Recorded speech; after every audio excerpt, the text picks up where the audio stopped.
All right. Good evening, everyone. As again, I need to sit back. I'm always too close to my camera. Welcome, everyone, to the UPL Winter's Rainbow Six Siege League, whatever. I am Cherish. Joined with me is Jenna or Drafro, and the two of us have got only one game, considering how the late time of our start tonight. But it is hopefully looking to be a nice game that we are going to be getting into. Yes, we have a pretty nice game. We got what am I even looking at here? Yeah, Dallas Vendetta and Fractured Memories. Oh my gosh. I'm all out of order. I'm all out of whack. But yeah, Dallas Vendetta versus Fractured Memories. If we were to backtrack, right, and look at the history, I believe Dallas Vendetta beat, here we go. Dallas Vendetta beat Lucent, right? But then Lucent lost to Team Boosted, where then Lucent also won against Fractured Memories. So like if you basically work it around, if you want to look at like skills and like loop it all around, Lucent lost to Team Boosted, but they also lost to Dallas Vendetta, but then Lucid won against Fractured Memories. It's like this really weird thing. But anyways, point being is that if you were to chronologically backtrack it all the way, you would assume that Dallas Vendetta is better than Fractured Memories, not only because historically Fractured Memories doesn't have as many wins as Dallas Vendetta, but because, you know, looking back at the teams that have lost and won in the series, you could see that Dallas Vendetta has won against the teams that also won against Fractured Memories. So kind of like a higher stepping stone in a way to get onto Dallas Vendetta's skill register. But hey, I mean, there are potentially different skill registers going to be here at play, so it might not be as an easy game for Dallas Vendetta to be having themselves in tonight against Fractured Memories. And at the very same rate, you know, they could be having a really hard game on their hands. They might even be losing to Fractured Memories. We don't necessarily know how tonight's going to go, and that's the interesting part about early season games because of the fact that, you know, you're going to be seeing a lot of different team dynamics, a lot of different play here, and you don't necessarily know how these games are going to go. So I'm pretty excited to get into it. We're going to be going into Villa in just a few minutes, but do you want to talk about that? Oh, map bans. We're actually going to be going to map bans. Well, I already let it go. Man. Well, Yeah. no point in map bans as you spoil it. I'm But, sorry. well, we will be headed to Villa, like you said, as the last week's match for Dallas Vendetta against Team Boosted ended up being on Villa. They took a 5-1 defensive half lead en route to a 7-2 victory. Really just making that map look clean. So for them to get it again definitely is scary, I'd say, for the side of Fractured Memories. They definitely will have to look out and be absolutely on top of their game here because, frankly, to me, to see a team so dominantly take this map and then to go ahead as your own team and say, yeah, let's go there, that definitely is quite the risk to me. So I'm interested to see what Fractured Memories has up their sleeve. As again, Dallas Vendetta will be starting on the defense, so that very strong side for them. And starting things off, they are going to be pulling out the Hibana ban, which kind of is a default as of nowadays. Yeah, it is a default. It's either going to be Habana or Ace, the ranged hard breachers, and I think, it's like one of the two on Villa, whereas Clubhouse, for example, you might be choosing Maverick, Habana, or even Ace, but on this map, it's normally one of the two, Ace or Habana, because of the map's geography, where you don't necessarily need that Maverick trick as much, because you can just go below and take out the utility if you need to. But interestingly enough, we're going to be seeing a Jaeger ban, out of all things. That's going to be really spearheading the effort for the attack now, as you see that they're not going to have to deal with those ADSs, those pesky utility denial ADSs. And now, oh man, now they're going to be able to throw in lots and lots of utility at the objective, essentially without it even being covered. But the thing is now is that they can't use Jaeger either. So in reality, it is a double-edged sword because yeah, they're not going to have to go up against those ADSs, and they'll be able to free range, throw frags everywhere, throw utility where they want it, but at the same time, when the roles are swapped, they're also going to have a lot of utility thrown at them, and, getting a taste of their own medicine might not be the best way to go about things. So, it's interesting, too, as that IQ actually snuck its way in, I think, at the end. It did indeed. So Shadows is going to be pulling out the IQ. It is interesting that Jaeger is banned against Dallas Vendetta, because surprisingly they've taken a different stance to the Jaeger nerfs, or rather the Jaeger will my nerfs. And instead of running Jaeger, they've kind of just dropped the operator in favor of Wamai more often than not.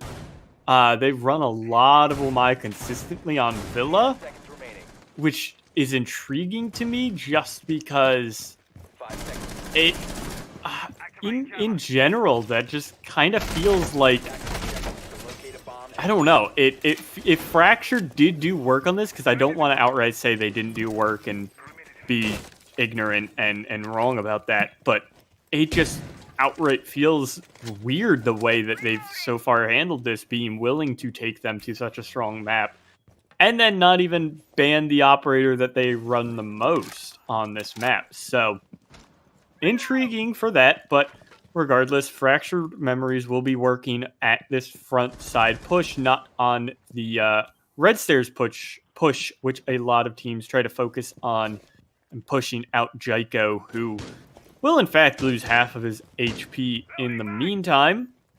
And it's a relatively slow downstairs focus so far from the side of Fractured Memories, but they are slowly working away alongside Fenda on that buck, trying to just get as much control as possible, and so far it's working out very well for them. It is working out very well, but when they start going up against the defenders, that's when it's really going to shine, whoever's going to be better in those one-on-one firefights. But here you see it, the Bearing 9 is going to come into play, get the headshot on Fenda, and there it's going to be that now the buck's not going to be able to be used from below to take out the defender utility. I mean, right, his job has been done, but not quite yet, being that you still have the mute jammers up, and IQ now is going to have to come in as an alternative operator to Buck, which is not the very best thing. That, it's going to be a little less effective than just being able to take out the floorboards, but man, I mean, IQ is pretty accurate altogether, though. It's just wasting more and more time for the attackers that you don't want to be doing. But PK, he'll be grabbing a shot off on, I believe that's Super? I'm just saying Super. Super? Yeah, I have no clue how to pronounce that. Well, anyways, that's a Nomad going down for you, and that's huge. That is Super. Okay, so that's a Nomad going down for you, and that is absolutely huge, because now you don't... It's crazy. I never would have guessed we would be here today. After 25 years. It's you, the fans, that make all this possible. It's been a wild journey so far. But now we're here. And it feels so good.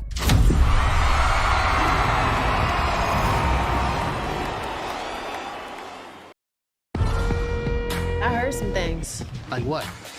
Like the kid who was prep school bound took 3 bullets. Public enemy #1, 5, 4, 6, freeze! And I got numb. gangs at war, getting uglier by the day. You supply both sides, right? You end this as quick and as quiet as possible. You're talking about a massacre. This is about business. It's about what's right. Snowfall premieres Wednesday, February 24th on FX. Next day, FX on Hulu. Don't have those post-plant cross angles that you're gonna actually have to hold because those air jabs aren't going to be in play. And now at a 3v5, it's really looking like Fractured Memories are not having the best go of this round. Yeah, this slow peel back from Dallas Vendetta to focus in on the site as a whole has worked out fantastically as a third kill came in the way of Fond this time. He was able to pick up Shadows as swinging wide is Crispy not able to really finish off Vim, who is now going to lose out to Crispy. The only team player without a kill on Dallas Vendetta was somebody, as PK snags his second. I believe it was Jaco was the only one without a kill, as that smoke actually got caught in the barricade.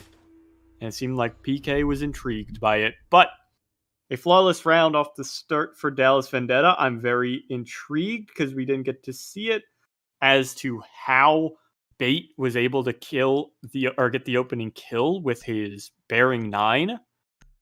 Just because that gun is so unwieldy at this point in the game. And it's just, I mean, it looked like a great start for Fractured Memories there, but it just ended up not being enough in the end. And, I mean, attackers need to locate and defuse bombs. it's, what? They didn't even go for the weak side, I think, of the push. It just happened that they couldn't even get into the site because I'm just very against study takes, only pure 5-man study main stair takes, just because it's so heavily reliant on getting a kill first, because there's zero positional control that study and main stairs on their own offer you. The defenders can roam out through so many positions still, and they can cut off so much, whereas even if you dedicate one person downstairs or something, or dedicate one person to one of the backside windows or the 90 windows, that attack definitely goes a lot better for Fractured Memories. But as a result of them just kind of 5-manning on in the front side, we see a flawless round go the way of Vendetta. And now we'll have to see how they want to, or rather how Fractured Memories want to opt into taking this trophy statue take that has stymied many teams in the past from what we've seen. Yeah, I have to agree with you on your point that, it does, the study push does rely a lot on the kill, and I think that Fractured Memories, they have these really good novel ideas, and they have the creativity behind their strategies. It's just that they don't necessarily have the mechanical play and the game knowledge to back it up. That's something that, it comes with a lot of time and a lot of experience that teams really have to go through those growing pains. And right now, it just doesn't look like they're up to that fundamental level of knowledge that they should be, whereas Dallas Vendetta, yeah, they've been playing for a much longer time than Fractured Memories have been, so you could definitely expect a lot more knowledge from them as a whole and a lot better mechanical play, but Shadow's going to be going down, unfortunately. I'm not quite sure where that was coming from, but the IQ being out of play is, once again, very important, being that now you only have a sledge, you do not have a buck anymore to go below, and the enemy, or rather the defender utility, will not, unfortunately, be able to be taken out from below unless you're going to be using an Ash, which, again, wastes the utility. It's not really going to get you all too far anyways, so you're going to have to be using your utility extremely sparingly, and you can't really get very far off of that. Yeah, I'm also going back to that. I'm intrigued where Shadows died because it was from Bait, as Vim is going to pick up Fond over on the blue stairs, pushing up aggressively. That's a huge find for Fractured here as they come into this last 45 seconds, because this is a lot of control that they've gotten now. PK is forced off of that triple wall, which in theory should allow Hawks to get something, as Hawks does find the head of Bait as well. The Maestro falling as air jab goes off thanks to who knows what. Crispy also taken down by Hawks. A good find from the ace, as he won't be able to get through the wall, but it doesn't matter. His team's guns are coming alive. A C4 goes onto the default plant from Jaiko, and it's going to deal a good chunk of damage to Super, but the plant comes down regardless from Hawks, as he is in a different position. Waiting patiently is Fenda, knowing exactly where this Mozzie should be coming up from. He will pop up the stairs as he is caught on a weird surface, and he was crouching, and it sends him springing to the sky for Fractured Memories' first round of this one. Definitely a good take, and that is a good part of what I was saying they needed to do on Trophy Statue, is that they needed to split control and split their focus and really work around the map. It's not just on that site, it's in general, really, is how I should be putting that statement. Because you just saw one guy came from the Wolf window, one or two guys came from Astro, one guy came from the bedroom, one was on the Astro window, stuff like that. There's enough split focus to put Dallas Vendetta into awkward positions, which ended up catching a free kill in the way of Fond going down on the Astro stairs, in the way thereafter of Bait being caught out in between sites.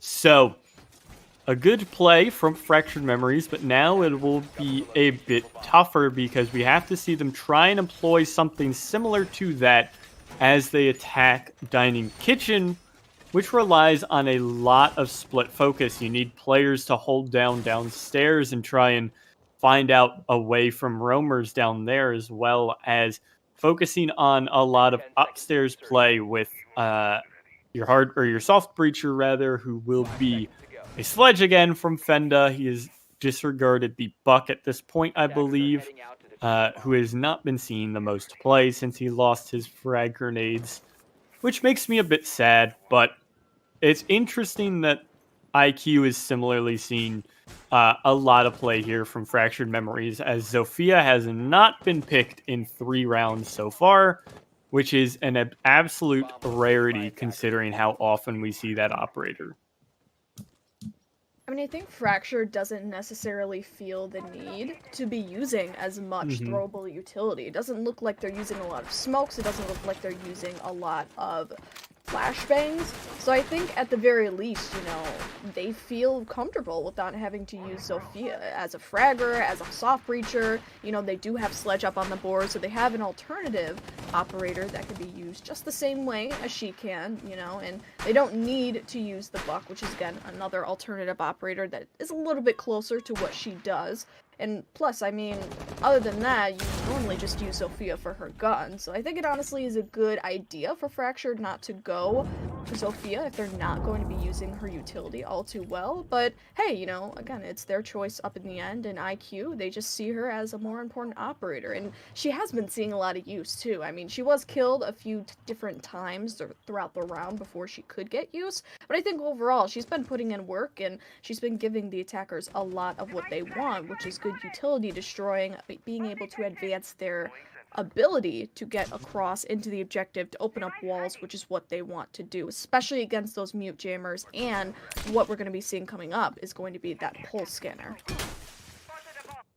Yep. So with this last minute to go here, it's a very quiet round comparatively to the other two, up until Bait shooting up through the floor will lose half his health, but in the meantime, pick up Fenda.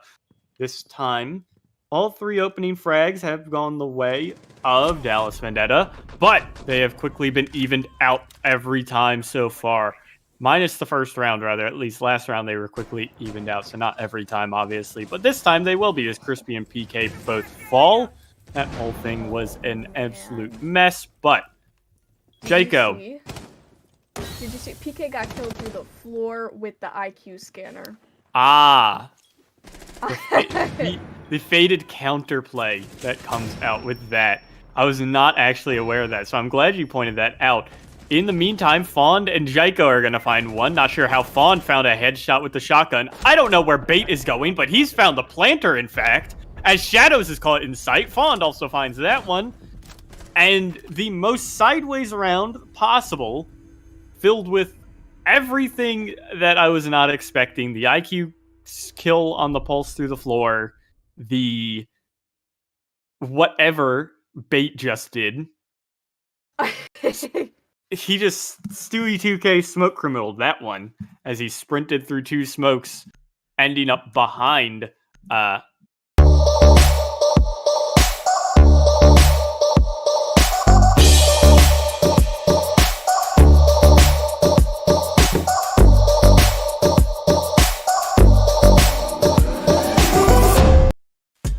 all about my bars and flows, trust me, I take my time. People would consistently ask, how did you get your game to look like this? I taught people how to create their own game style. Welcome to the Black Girl Gamers Online Summit. What do you mean we don't play video games? We are out here. I think that people have realized the power of impact that gamers have. Black, beautiful, blessed.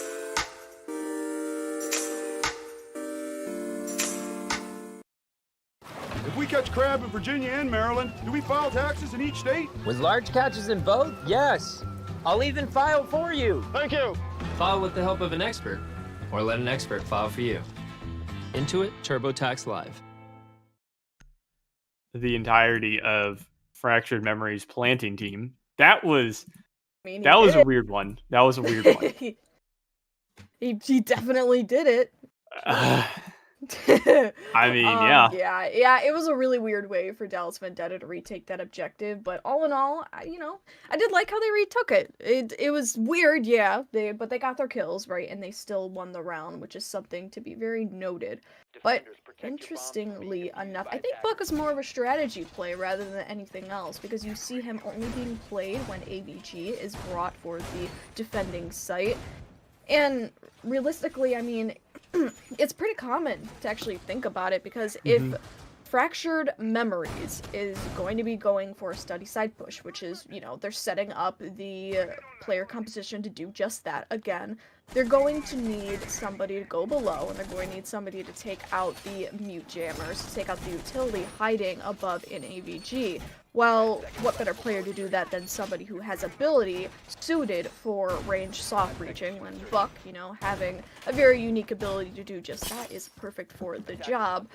I just think, honestly, that Zofia would do just the same exact job and have better guns to show for it, but again, it is their choice that they want to do that, and if they want to take a disadvantage on vertical play, having to look up into the ceiling, that's their choice entirely. I mean, we saw that the Bearing 9 took its advantage on round 1 and was able to kill Fenda, but, I mean, man, looks like 6-pick, I think. They're not even going to be using the Buck anymore, they're actually going to be using the Sledge, so my entire bit about that is just entirely disregarded, but wow. You still got the IQ up on the board, though, so it's still some form of defender utility that is able to be destroyed at the very least, and you could also be able to spot out more important defender utility, like basically the entire defending team's utility, including the Malusi, the Malusi Banshees, the Mozzie drones, the Wamai discs, just basically everything. Yeah, it is funny that the Buck didn't end up coming out. And it's interesting, too, that Vim is not using any breaching rounds for this. It's not like you've already seen this one. The most you need are things for the Maestro bubbles, and I guess the Banshees as well, if you want to handle those from afar. But at the end of the day, it's interesting that he's not down below, at least even assisting in some capacity to breach out even the light, like the little expected positions from these defenders. So the third ace charge from Hawks will come out as a Nitro from Fond misses, but it's Jaco's headshot to take down Super in the meantime. The Nomad once again will go down pretty early. 4 straight opening kills as well for Dallas Vendetta, as the only way to get into sight is this itty-bitty little spot. Jaco will take another head. This time, Fenda's head will be taken off, as Hawks is trying to find some way to get into sight. I swear, if he tries to prone through that hole, he's looking for it. He's looking. He's going. Fond will come swinging out at least and hold a position. Rather, he's not sitting in any spot. PK will be taken down by Vim, but he will be shotgunned out. Crispy also takes down Shadows. And it is looking like another flawless round here for Dallas Vendetta. This full focus on the study side is just not working out as Fond crawled through the hole. Fond crawled through the goddamn hole in the wall to one blast the Hawks. As another flawless round finds its way onto the scoreboard for Dallas Vendetta. All right. Man. That's awful. That's it. No, you know what's really weird, and something that's kind of interesting to notice, Cherish, is the fact that Fenda, who was previously playing Buck on the first round, we knew that, and the player of Nomad, which was Super, those two were dead in the same exact way. They came down to a 3v5 in the same exact way that the first round had happened. And I think it was just about a flawless round in the first round. I'm not quite sure. It was flawless. It was flawless. So yeah, basically the round happened the same exact way that it did the first round. There was no adaptation from Fractured's side. You could definitely tell in their stylistic play, not to mention the fact that they didn't really choose to do anything different other than having one single player difference, and that only really left them to a disadvantage because they couldn't get that direct defender utility out of the way very quickly. And it still happened to be that Fenda was killed in the process anyway, so, you know, having a Buck versus having a Sledge didn't even necessarily matter because Sledge was killed either way. But man, you are so right, this study side push is not working for Fractured. Every single time that Dallas Vendetta goes on it, they seem to get a flawless round, and it's because they're ready for the study side push. I mean, that's what they gear up for the most. And I think having every single minute be a fight for map control isn't the way that Fractured should be playing this. I think they should be playing it methodically. I think they should be taking their time and pacing their way through the map. It'll at least give them a new side of play to their composition, because right now it's just not looking all too good for them. But they're going to be doing a study side push once again, and while the objective is entirely different, you know, it's still going to be the same exact way that they're pulling this out. At the very least, they will be gaining map control, being that the site is at Statuary and Trophy. But roam clear does not need to happen for them, as there is no players roaming on the south side of the map. Good on them, because they'll get easy map control. However, this allows Dallas Vendetta, in the case that they need to rotate on back to the objective, to freely rotate on back to the objective, because there is no players keeping the defenders up on their toes for roam clear. So kind of just keeping that in mind. There isn't going to be any attackers going below, and nobody really to burn out their utility unless you're going to have the IQ and or the Nomad go below.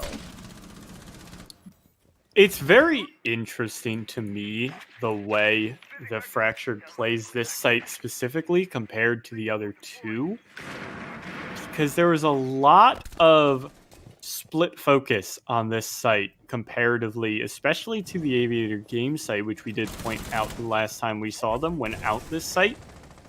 So I'm interested to see if they can adapt at least next round, regardless of the site that comes out. But already they are full focused in, I believe, on a... they're 50-50, it looks like. They're between the platform, or the landing area, and the bedroom, and as a result, Shadows will be the one to pick up the first opening kill for Fractured Memories, this time onto PK. With 9 bodies up in the server, Super will start the plant coming down. The impacts from below actually will not do any damage to Super, but a single point of health. Hawks will find one as Super finds another. At least Super is refragged from behind by Crispy, but both players are down below. It's Bait and Crispy playing together. Bait will be exactly that, but that is all he is. Shadows cleans up him and Crispy for almost a flawless round from Fractured Memories. A very strong attack, thanks to an opening pick found onto PK, and a very fast round after the plant got down. That makes 2 plants and 2 successful attacks so far for the side of Fractured Memories. And you want to know what's really kind of cool to think about is that this is the second time that Trophy Statuary was played. This is the second time that the attack has won it. And I feel like the way that the attack is going about this, having that very slow, drawn-out push, you know, that comes to a very hasty execute all the way at the end, almost works for the attack, because it seems like Dallas Vendetta expects that Fractured Memories is going to try to go below and try to do the utility burnout, and honestly, it just didn't work, right? Because hopping right on the objective and having that controlled aggression against Dallas Vendetta is kind of catching them off guard. They don't necessarily expect it, and they get punished for it. Now, Fractured doesn't necessarily seem to know that, or didn't seem to catch on it the first time, at the very least, because when they went on to Kitchen Dining afterwards, they didn't seem to have as much success on it, and even on AVG they didn't have any success on it. It seems like there isn't all too much adaptation once again from Fractured Memories to say, okay, this is how we need to push it, this is how this needs to happen, even if we need to switch our strategy, even if we need to do something different that we might not be extremely comfortable with, it's still going to win us the round. It seems like they're being almost a little bit stubborn in the way that the lasting cologne scent of Old Spice Dynasty helps get you off your couch and into the driver's seat.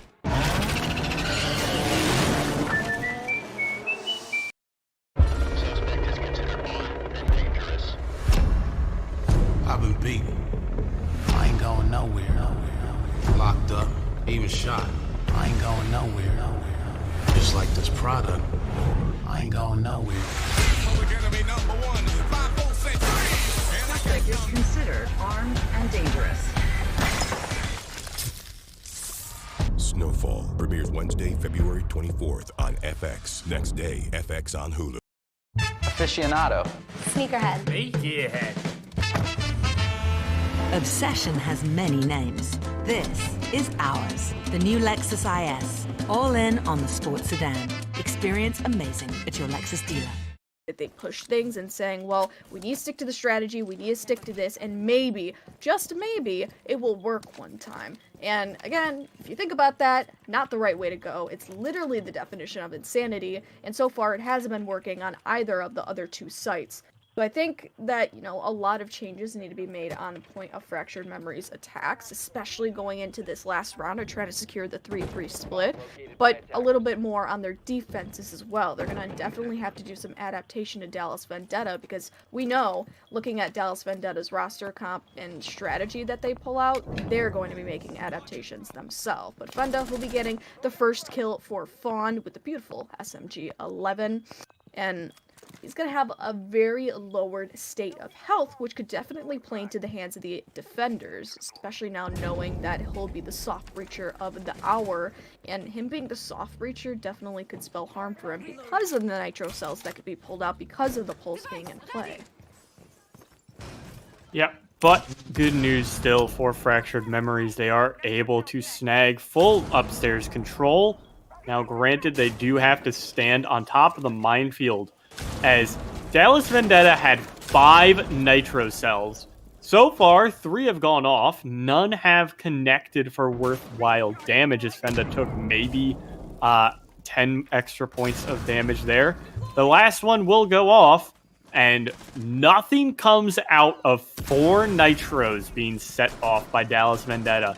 They have no on-site utility outside of Banshees, and they are just playing for gunplay. At the moment, though, Vim will lose out on said gunplay. Crispy taking off the head of the Ash, peeking aggressively through some of these holes, and Bait similarly will take off Super's head.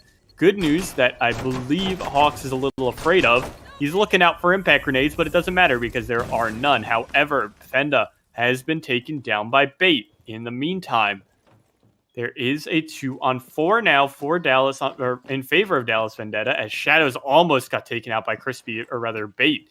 He was just looking a little bit above. He was not, though. And so far, with these last 30 seconds to go, Jaiko will fall, thankfully, to Shadows.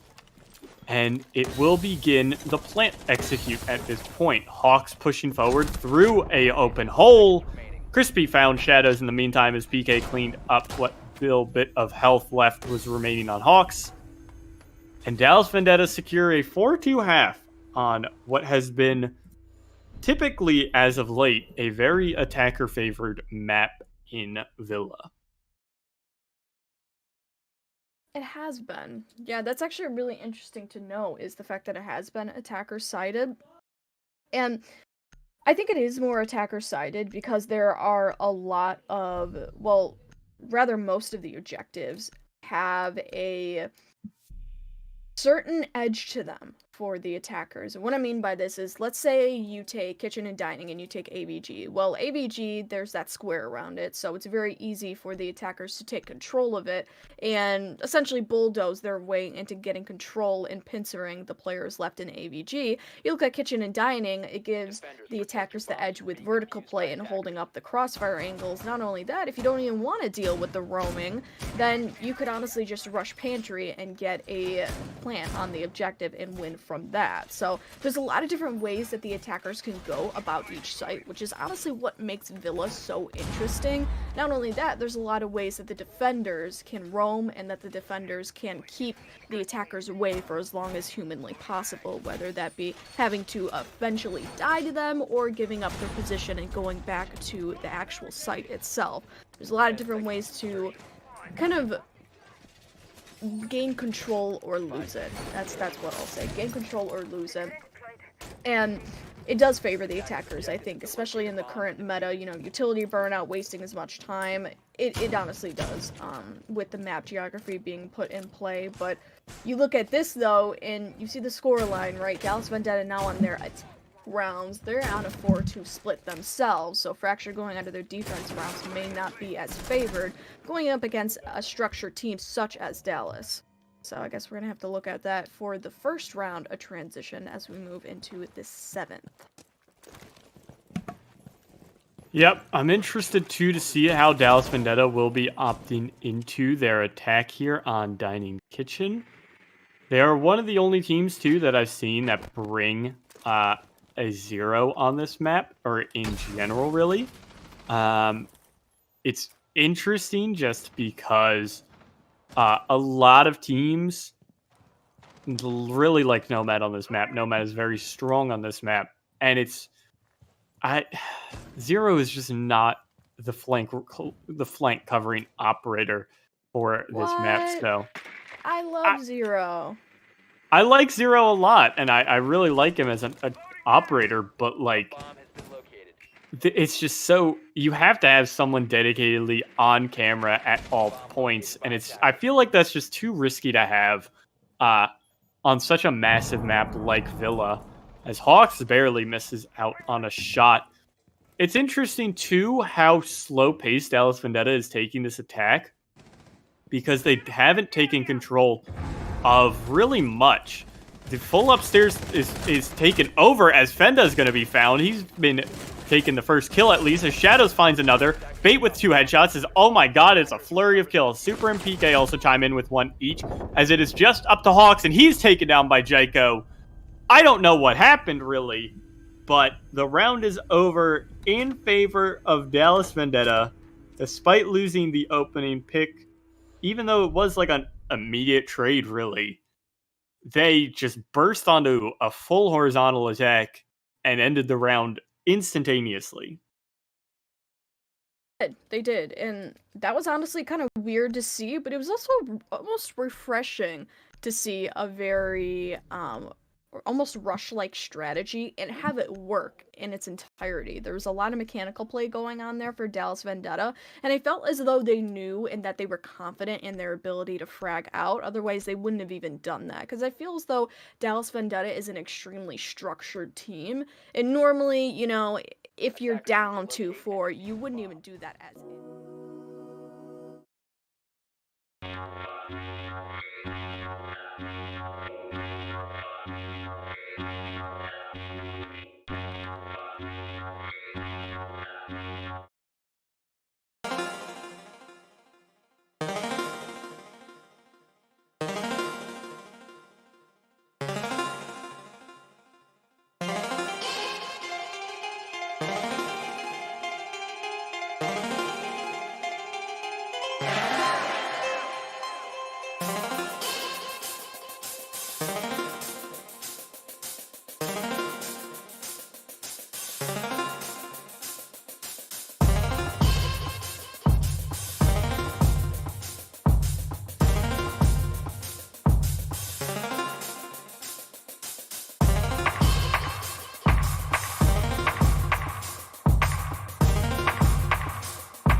and welcome here to this very awesome evening. Again, some of you are indoors, very, very cold and very, very sad due to the weather. However, we are hoping to bring you some fire League of Legends actions here in the Upsurge Minor League tonight. My name, of course, is Orbital. I am joined here by Random Minion Caster. We will be the broadcasting desk for you today. Random, how are you doing today?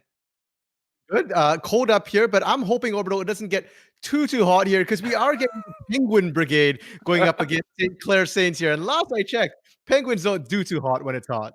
Yeah, but they've been cooling around that rift for a while. Both these teams sitting at a 3-0 pace, sitting at the top of the standings in the Mountain Division. And of course, St. Clair Saints, the only reason they're listed a little bit higher is due to the fact that they have swept all three of their series thus far, 2-0s across the board, whereas Penguin Brigade have, of course, dropped one game. But that still doesn't change the fact that this is the battle. This is the time right now to differentiate yourself, because at this point, it feels like whoever wins this one will secure first place no matter what. Pretty much both these teams have looked very, very strong here. And I do want to point out, too, that Penguin Brigade has played without their starting roster for most of the season. I believe they've only played one game, and that was last week, their second game with their full roster here. So today will only be their second game. And that to me is really impressive when you consider that they've only dropped one game without their starters. Yeah, and to say the least, it's also taxing because then we don't know how well this is going to fit in. This is why a lot of teams do have some complications, is even though you have a main roster, how will that regular player slot in? You know, you played with the sub for so long. Is this a good choice to change it kind of midway through the season? What are your thoughts there? Do you think this is going to make all the difference between these two teams? Do you think that could be the boost that they need to be able to, win this series outright?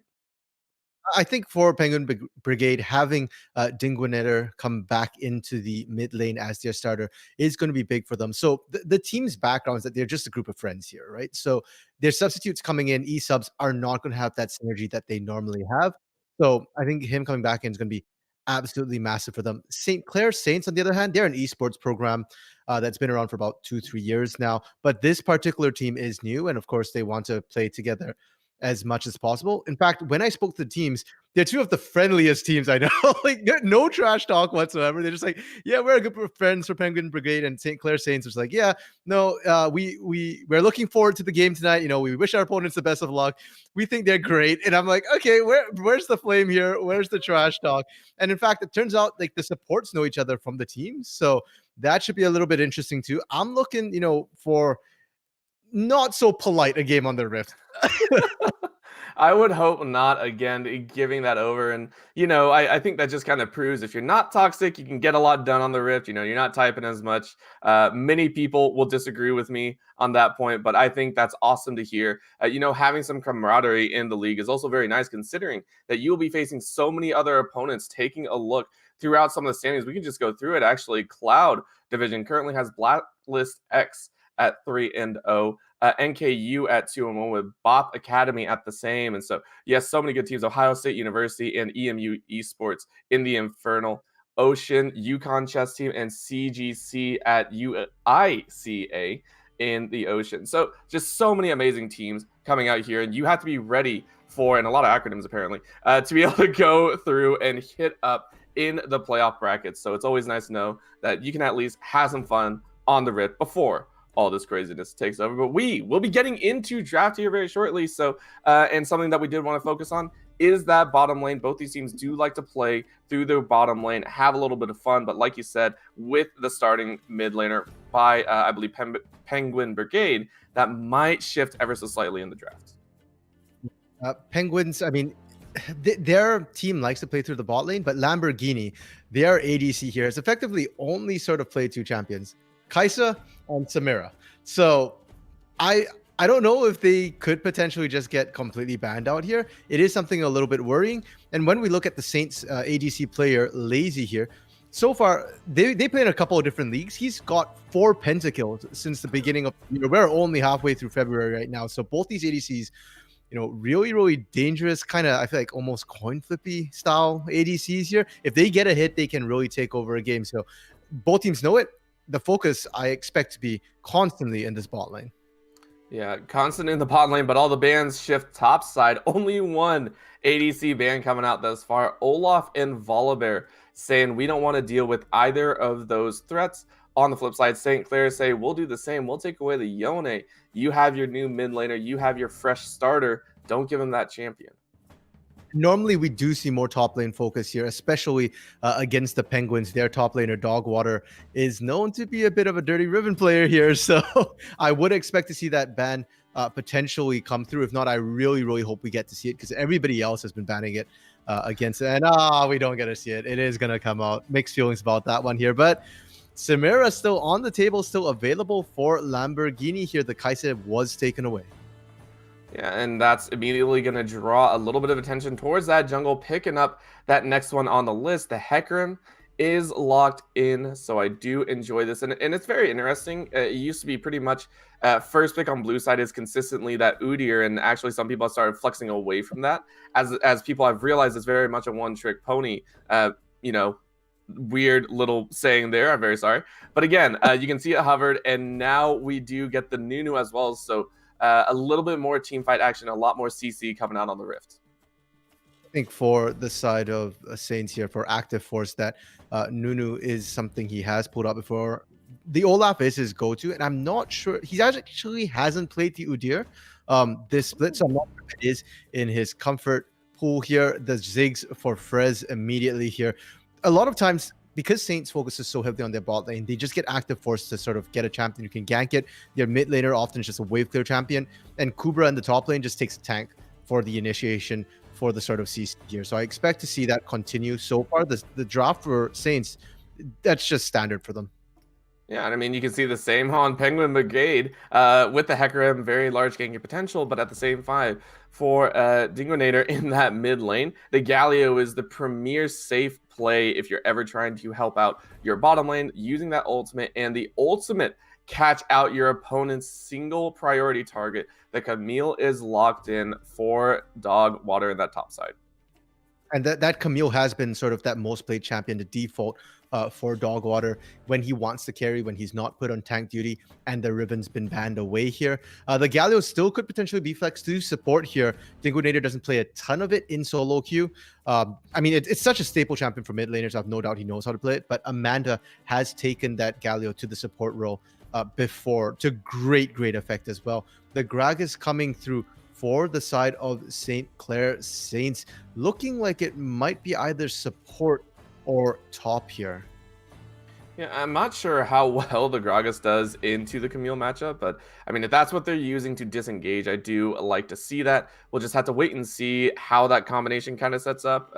I know if I ever play Ziggs in the mid lane, number one, I'm missing all my ultimates. Number two, I hate when an explosive cast knocks away all my opponents. So we'll see how they decide to play that, how they want to manage that combination. Into the second round of bans, though, Jin starting to be targeting that ADC role. Double support bans on the side of, I do believe, Penguin Brigade. Very sorry, that was actually a little bit of a mistake. I was looking there, I was like, 2 bans by Penguin already. That didn't make sense, but we'll see what they do. But again, you can kind of see the very specific targeting that both these squads are looking at. I am actually a little bit surprised that Penguin Brigade didn't lock in that Samira right away here for Lamborghini. Surprised, but actually it's a pleasant surprise because I actually don't like early pick Samiras. I think it's incredibly dangerous. She is sort of that all-in feast or famine champion. And if you don't know what you're walking into, it's just so risky here. I do want to see what else Lamborghini has in the tank here, because with a comp like this, I feel like the Gragas, the Nunu, that's not particularly safe for a Samira pick here. The Ezreal hover for Saints, and Ezreal is one of those champions who's come back into meta here with a very different build. He's not actually building any of the ADC mythics right now. That it's the cooldown reduction Ezreal build right now, or the ability haste Ezreal build, pardon me, where you go with that Essence Reaver, you rush into that Duskblade for lethality, and you just constantly throw out spells nonstop here. Mm-hmm. Very dangerous, especially with the sneaky shots, and the Senna has been hovering and locked in. So your prediction, Random, the man understanding everything, reading the future. That is going to be an Orianna mid, Galio supporting, as we do see the hover of the Zed. Maybe a little bit of trolling, but I mean, I honestly would be very surprised. Frez does play assassins such as the Kassadin and Kiana, but Zed's just so risky, and they already have the Zig, so that would have been. And yeah, it's going to be the Shen coming through. So I don't know about that because I feel like for Miensfa here in the bottom lane, they need to pick champions which can protect Lazy, right? And yes, Ezreal is very self-sufficient, has a lot of self-peel and ability to get away. But I think if that's your main carrier, you want to give him as many tools as possible. So like a Zig support, I don't know about that overall. That would be one of the crazier outcomes, I think, if we actually had that. And I would absolutely laugh and just be cackling at the immense amount of pressure they just put on Lazy to be able to hold that bottom lane. But let's take a look at everything all the way down the line. I do believe that is going to be a Shen top, I would assume, against Dogwater in the Camille matchup. So again, two champions that we've seen fairly often, but with how they play, I mean, I'm guessing this is going to be a fairly standard matchup, just waiting towards that mid to late game to really start popping off. Or Saints definitely here. Their game plan from start to finish has always been this. Put Lazy on something that can carry. Your mid lane's going to be wave clear. Your top usually some sort of tank or initiate for the most part. And your support just peel. And then for active force, usually they do draft something that can get ganks off really, really quickly. And that's exactly what we see here with the Gragas peel, with the Shen stand united. So everything onto Lazy here. If the Penguins can find Lazy, they should be able to win the fights. Whereas Penguins, on the other hand, they have a bit more carry potential in their solo lanes, right? We talked a little bit about Dogwater and the Riven. Camille, his next sort of go-to champion to be able to make plays, to be able to find targets. And I really like it into the Ezreal as well, because you can't arcane shift out of that Hextech ultimatum. And we've seen the combo before. Hextech ultimatum into that Galio's heroic entrance. It's pretty much a guaranteed lockdown onto a single target. So if they can find that onto Lazy, Penguin has a really solid chance of winning that. And I also like the Senna for Lamborghini. It's a new ADC. For Lamborghini, he hasn't played it so far in the UML, but the range on that Senna can really help to match Ezreal, and it scales so well with the Hecarim, with your Orianna. Your mid game's already done there, so you can just safely scale up and let the rest of your lanes try and carry a little bit. Yeah, and keeping eyes on that potential scaling, I'm excited to see. And taking a look at all of this overall, I want to get your opinion now as the champions are locked in, as we get that Gragas support, that, you know, that interesting interaction. Looking at the champions that Lamborghini and Lazy have picked up, is there one side that you do favor more than the other? As we have seen the Kraken Slayer Senna come out, as we have seen, like you stated, the Dustblade on Ezreal's come out. Is there one that you feel will swing heavily towards in the early stages, or will it be fairly standard until the junglers or top laners or everyone decides to get in the mix? Top lane is Penguins favored here in terms of the Camille versus Shen matchup. The mid lane is just going to be a clear fest. Like both sides just shoving out waves. Without jungle pressure, I don't think we're going to see a lot there. Maybe some poke down from Frez with the outrange on the Zig bombs. The bot lane, as always, I think, because it is the carry lane, will see action here.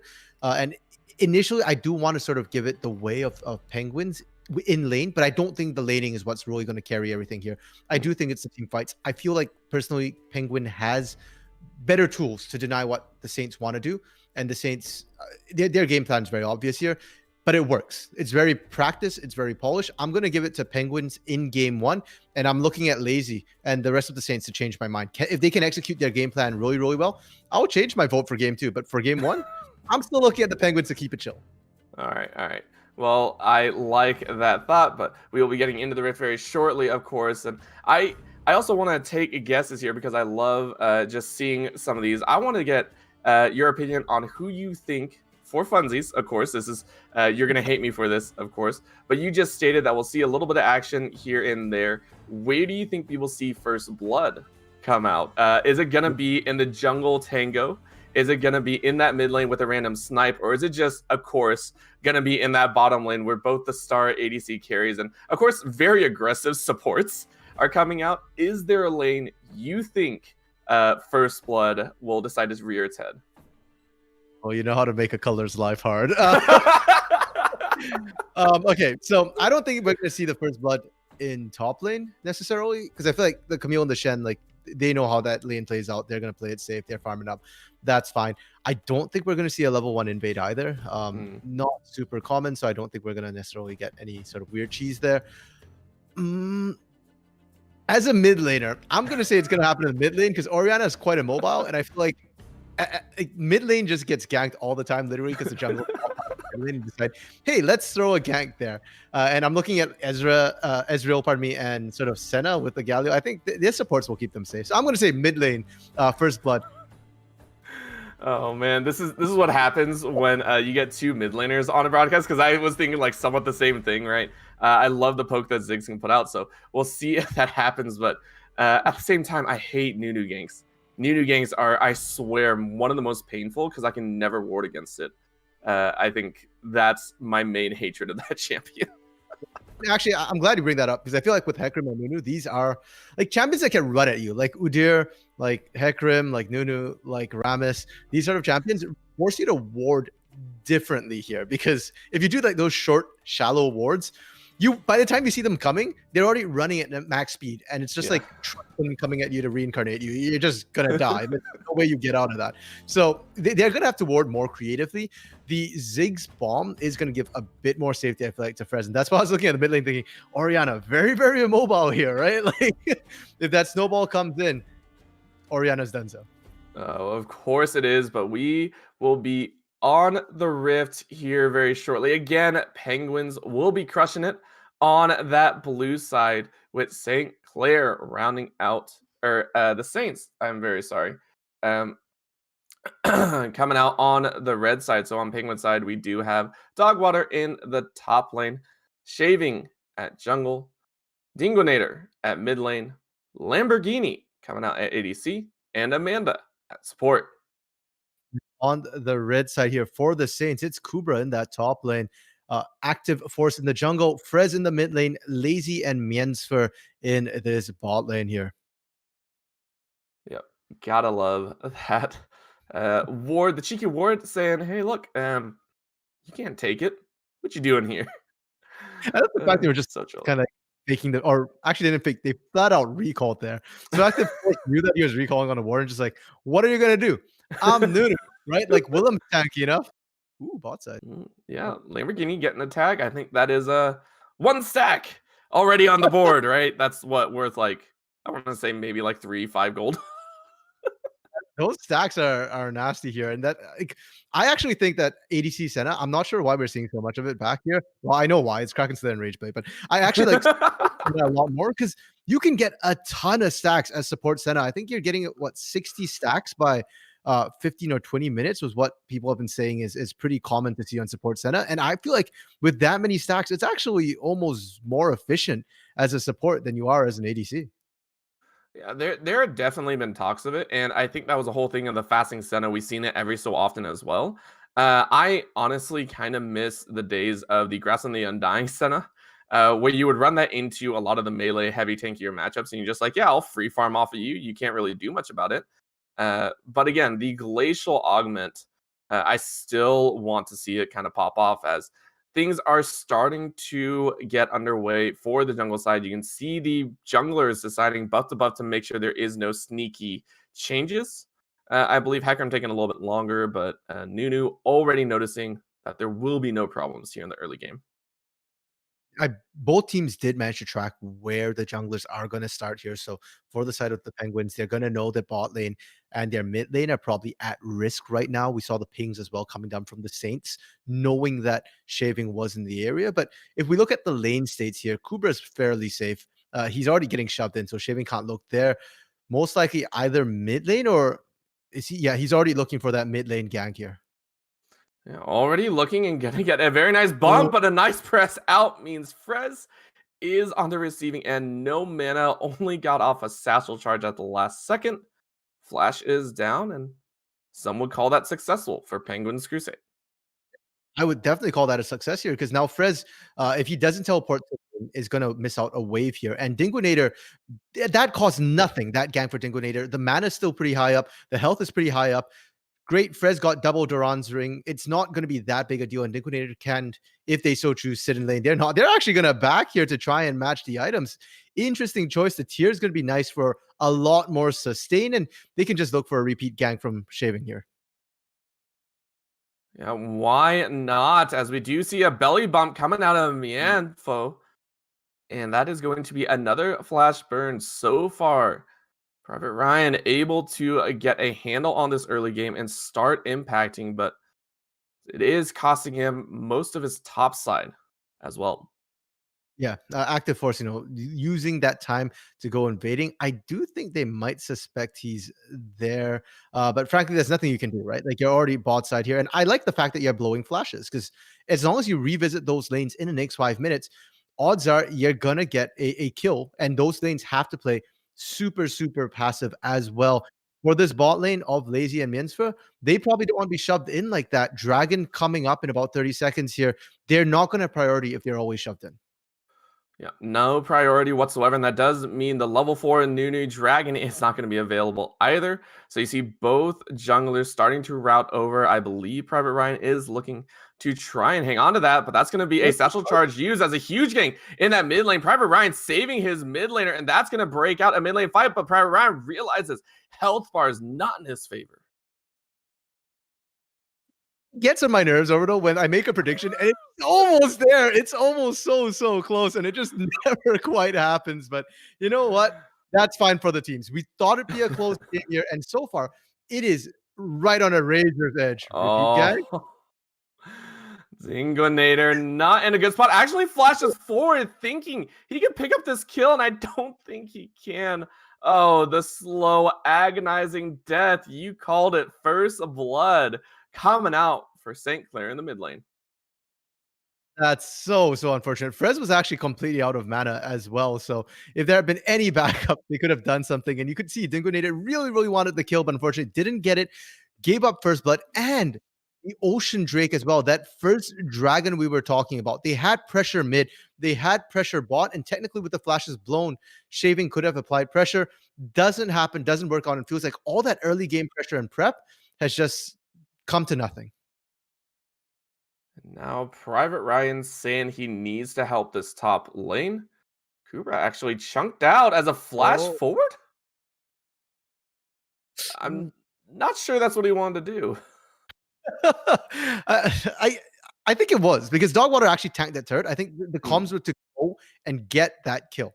But unfortunately, they didn't manage to do it. And Penguins falling even further behind now. Not only their mid lane has lost pressure here, but top side, that's going to be flashed down for Dogwater. Didn't manage to get the kill they wanted, but the pressure, but the CS differential on this top lane is still fairly significant. Dogwater is still quite handily winning this lane. And that back from Kubra doesn't net him that Balmy Cinder, doesn't get him that the components of that Bramble Vest, or pardon me, the Bramble Vest, the components of the Thornmail either here. So not going to have a huge lane advantage, and Dogwater should have enough sustain that they can continue to do this, call for ganks the moment they bring down Kubra low enough. A couple tags and dances right in. Means Dogwater takes a bit of pain, but the auto attacks are real. Ooh, taken very low, and that's going to force Private Ryan to not continue on that gank. Nunu deciding that a little bit of defense might be the call. Junglers basically just in there to protect their laners for now. And Dogwater now has a choice to make. Do they want to teleport back to the lane? Yes, they do. So teleport won't be available for the next little while here. Dragon did go down not too long ago. So as long as they can sort of stall out the second Drake, and it is that Mountain Drake, which a lot of teams tend to sort of ignore for the most part, Dogwater's teleport might actually come up in time to match that Stand United for a Dragon fight. And if that is the play they're going for, they might have a chance at taking it, but you got to be careful. Right, so far, this has been 3 or 4 ganks that have netted minor wins for Penguin Brigade, but it's only been flashes, right? It hasn't been anything crazy, and yet it still seems so herring because it's still a 200 gold advantage over to St. Clair. They were the ones that got first blood. CS lead in the bottom lane, even in the mid lane, and then in the jungle as well. Very slight level lead, I think, to Active Force. They're both level 6, but still, those Nunu games are feeling a lot more powerful than the Hecarim right now. They've certainly been more impactful here in this game, and it's very interesting to me that the bot lane's actually not been focused down very much. We saw sort of an early gank from Shaving there, and then they just kind of ignored it. And so it looks like both teams have handshaked and said, okay, we'll let our ADCs skill up and we'll see what they can do. My only problem with that is this is an Ezreal and Senna. So both of them take quite a while to skill up there until they get their first major item here. We're not necessarily going to see them shred anybody down in these big team fights. So I don't think we're going to see a big 5v5. Even if Dragon comes up, it's I feel like it's more just going to be a skirmish. The top laners might not want to get down there to necessarily fight this one. Instead, now my hopes are pinned on this Herald because we've seen Dogwater being quite aggressive. The mid laners have been kind of going at it, and the junglers have been fairly proactive as well.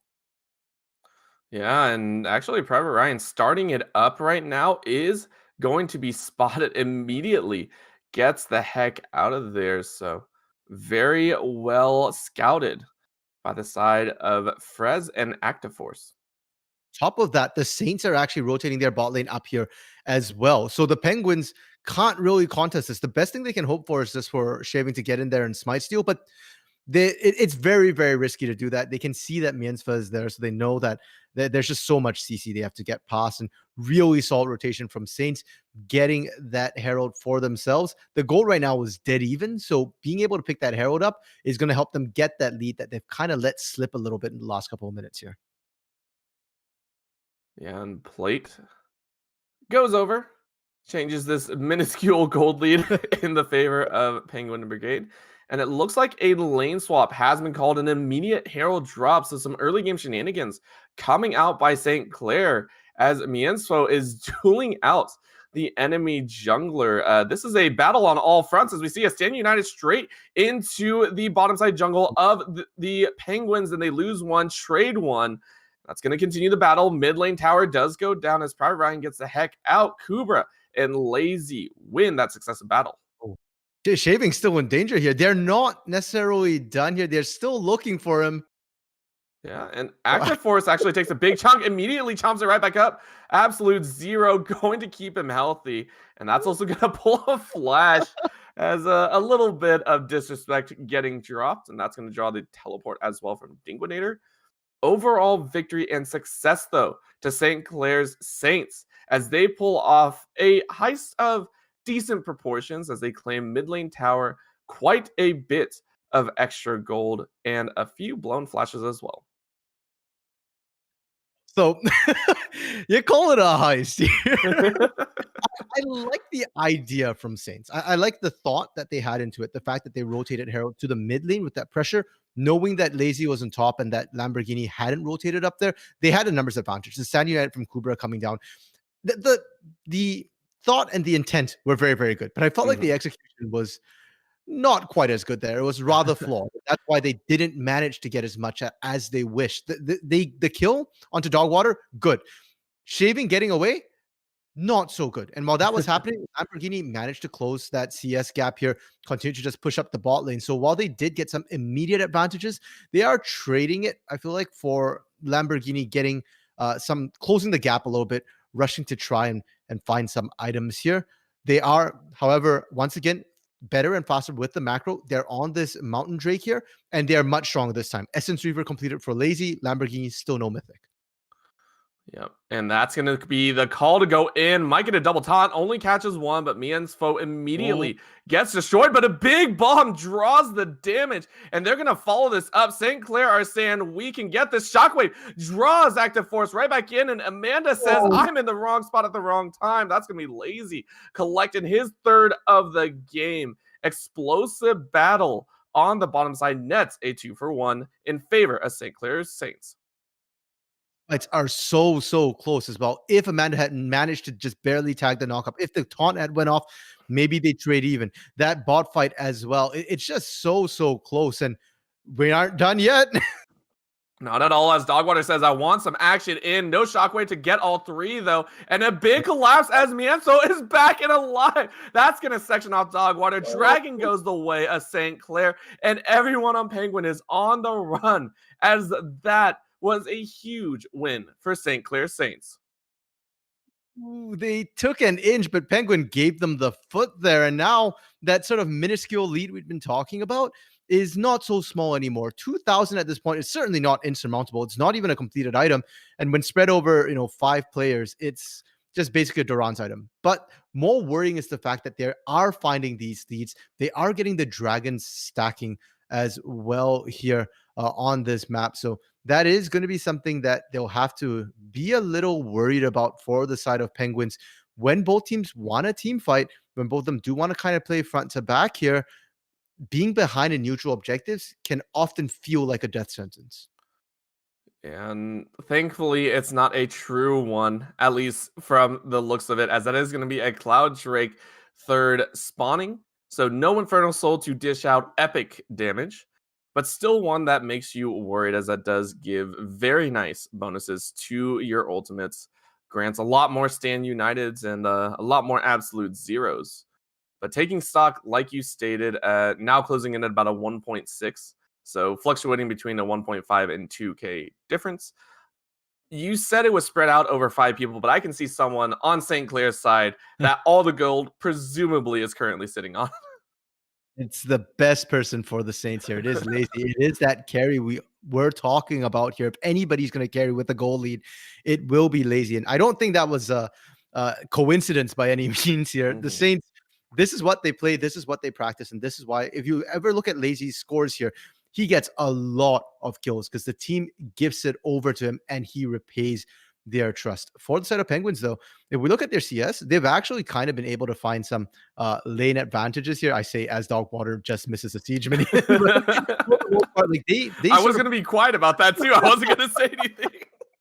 Yeah, man, we call it like we see it here. And what I wanted to make was somewhat undermined by him missing that siege minion, but it's that they find CS gains in lanes. Oh, bots. Yeah.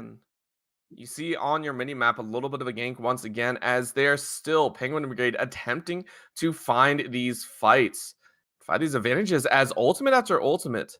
It might be being used here in the bottom side. Frez drops the Mega Inferno Bomb, forcing everyone out and around. And they're going to go all the way in. This is going to draw a massive fight. Active Force steps up a little bit too far. Dawning Shadow really just to help out, give some health. In comes the ultimate from Galio, zoning everyone out. Mienso now is the next to fall. Health bar is extremely low on Penguin Brigade, but they come out with the 2 kills, and I think they're going to be very happy about that. More than just the gold here, it's the mental. The fact that Penguins have now found a play that's actually really, really worked well for them here. They pull the trigger first this time, and because they pull the trigger first, they're the ones with more people getting to the fight. They are getting poked down by Frez here. That is very, very painful. And you have to remember, Ziggs is really good at turret taking as well. If he gets your turret, 25% can just immediately blow it up. So they won Penguin Brigades in that fight, but they are slowly getting chunked out here and need to make sure that they don't waste too much time trying to secure this turret, get the right people there to wave clear, send everybody back home. Yeah, and I think at this point you put so much effort right into that early stages. You saw Private Ryan there trying his best to get the ganks off, and it just wasn't working. So now you're finally seeing a little bit of bonuses, and this is what you are allowed. They're actually just going to keep going, man. So immediately decides he does not want to be here, almost makes it out alive, but going to be cut down by the Hecarim. They're going to trade 1 for 1, but it feels bad as you trade a jungler's life for a support, and Herald goes the way of Active Force. And trading a jungler's life at an objective, instantly you lose that. I don't care if you trade it for a top laner or a mid laner, whoever. Point is, smites down, you give up Herald once again. And the last time we saw Saints get the Herald, they used it immediately to great effect. And they're going to use it immediately here. I was about to say, I'm not sure how they're going to use this one. Their lanes aren't quite set up, but they're just going to brute force this top lane turret immediately. Yeah, and might not go down as a very nice save. Comes out, I think it's going to stand with just like about 10 health. I think that's about 10 health on there. So they do save the tower, but honestly, a little bit of a futile attempt. It will fall with literally a single auto attack. Dragon coming up in less than 2 seconds. That will be the next one in everyone's eyes. What I think it's okay. I don't think anybody on the side of Saints right now is missing that last little bit of gold to get an item. And if that's the case, leaving a turret on low health isn't a bad thing necessarily. It can give sometimes a false sense of security here, and your minions will eventually take it down. You just want to make sure that you've got somebody there to pick up the gold. The dragon fight here. This could be the first big 5v5 we see. Yeah, and they're going to try, but that's the dragon immediately taken. Gets a two-man taunt onto the two tankiest member. Dawning Shadow gets everyone a little bit of health as Private Ryan goes in the backline. Shockwave lands on two. They get the health and a big whip on the explosive counter. Means St. Clair's Saints have to run away. They get the dragon, but almost lose their lives. Such a chaotic fight.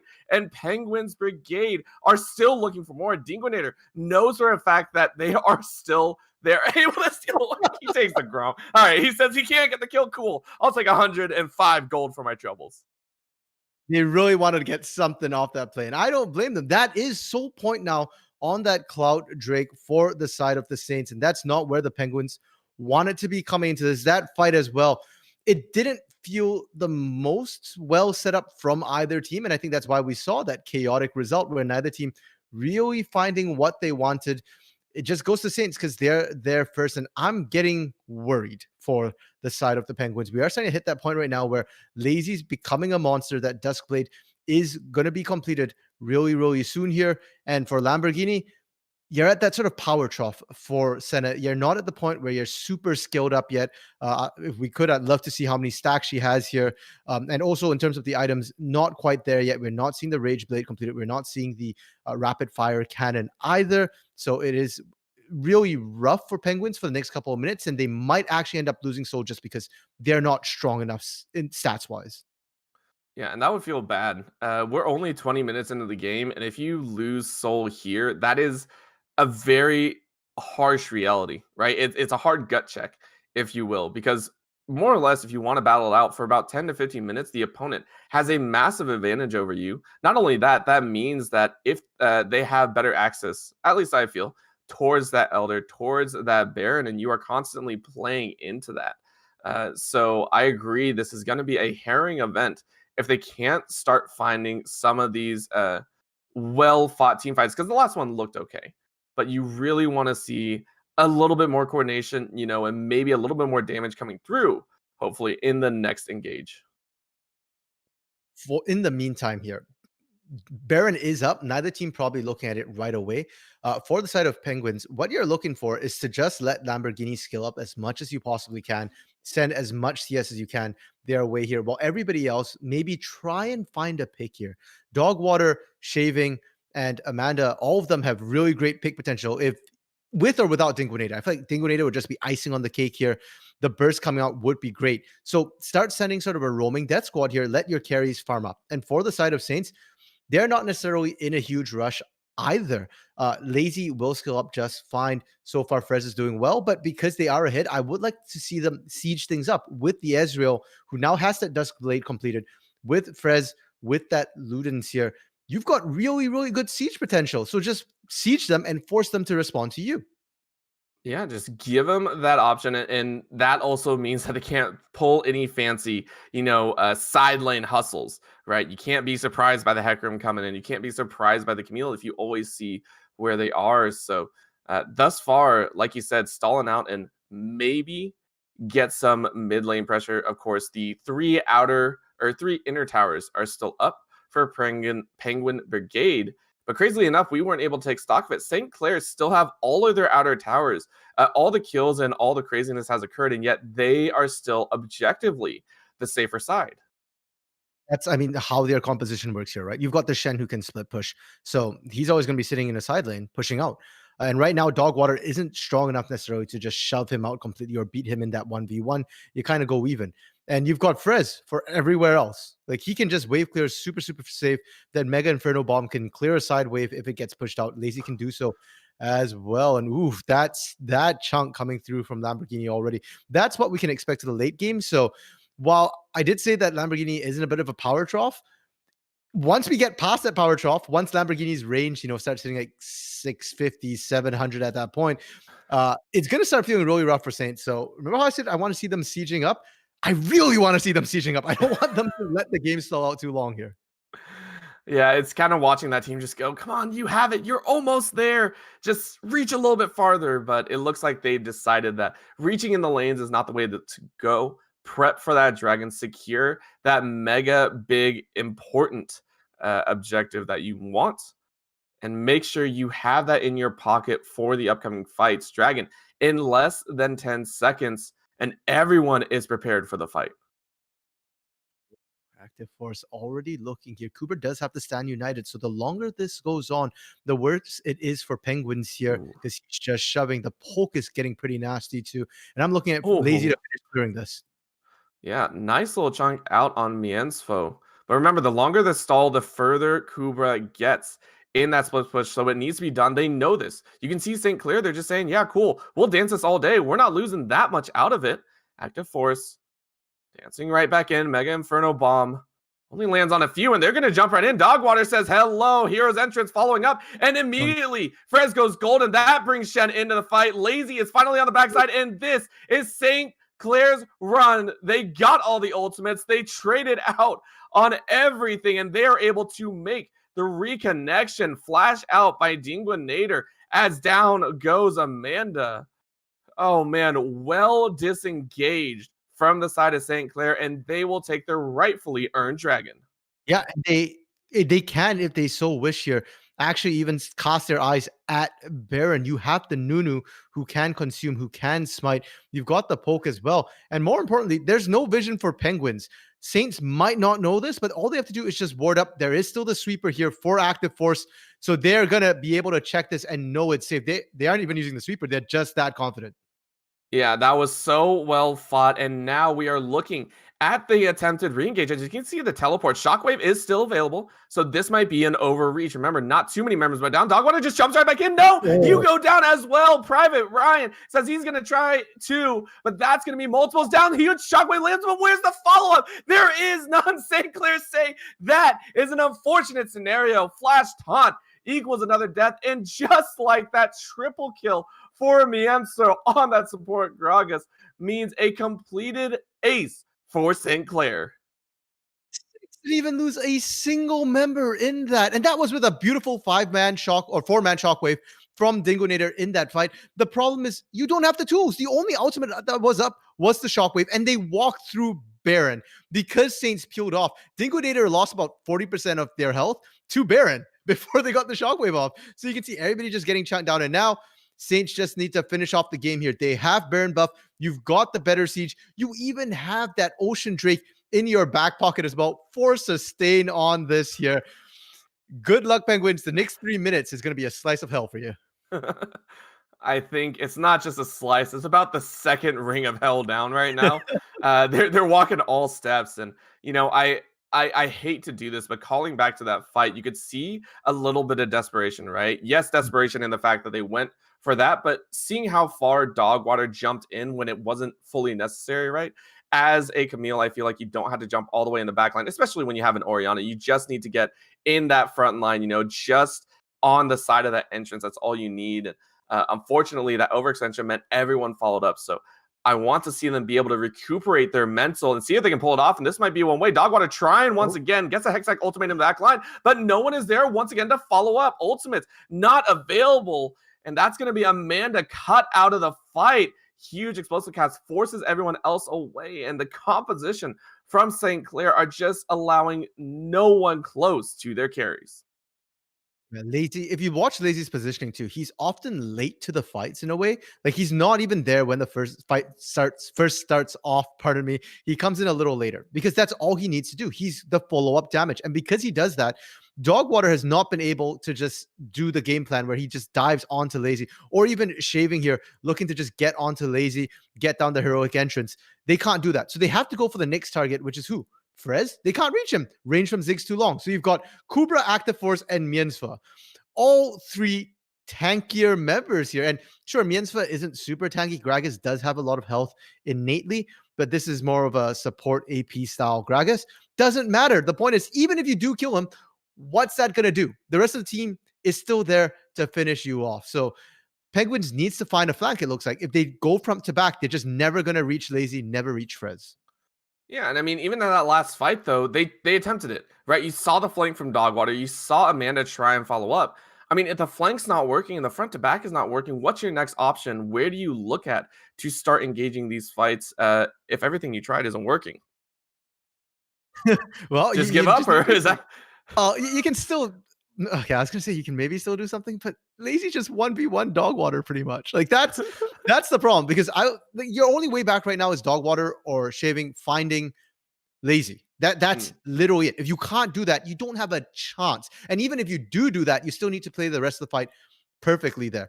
But right now, it's looking pretty over because Dogwater's dead, and I don't think Shaving's got a good way to reach Lazy. Yeah, I gotta agree with you there. Tower on that bottom side, inhibitor has fallen. Dinguinator trying to lay the ball a little bit closer to heart, get a good shockwave off, but again, without Dogwater to zone in the backline, not going to happen. Super minions crashing in on that mid lane. As Kubra says, top lane is also mine. As the team is up, Dogwater ready to go to try and clear it out, and it is now a race against the NPCs. Minions ready to start taking over the game. Yeah, and the next wave, the wave that is coming up the lanes right now are super minions. So if you are the side of Penguins, either you take this fight at this turret right now before the supers come in, or you're going to be relegated to just playing base defense for the next 5 minutes because all your lanes will just have minions shoving in constantly here. Somebody's got to deal with the supers, and Saints can continue just poking away on the top side.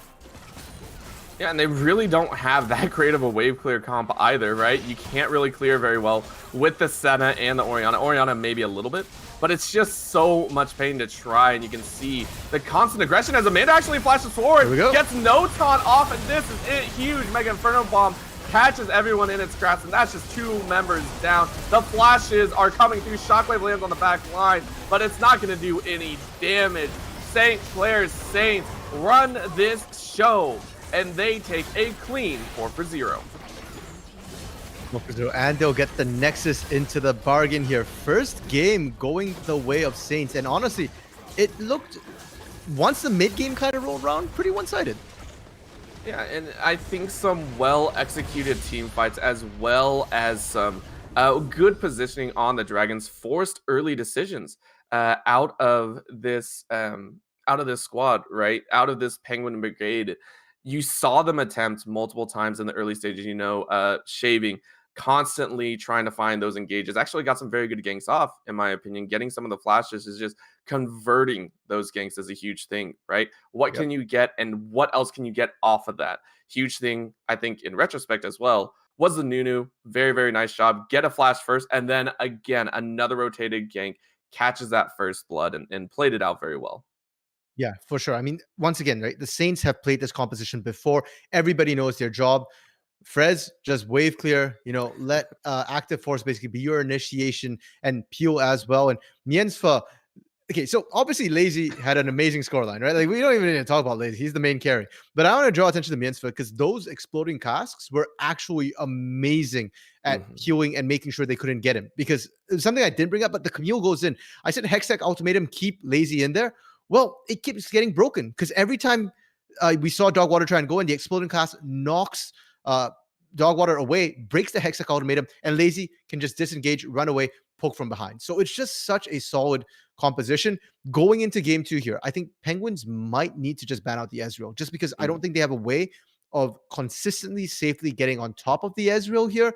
The other picks, like Kai'Sa's still very mobile, Vayne's still very mobile, and that is something that Lazy has played. But at least you can get onto them and stay on them. Whereas this Ezreal has just proven way too slippery here in game 1. Yeah, just having a little bit too much fun in that bottom side, getting an amazing scoreline, and carrying the team to victory with the cleanup duty, of course. But again, fantastic job by St. Clair's Saints. They will look to try and close it out here in game number 2. However, Penguin Brigade might have something up their iceberg. We will have to wait and see. We will be right back with game number 2 between Penguin Brigade and St. Clair's Saints.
And we are back here, ready for game number 2 once again.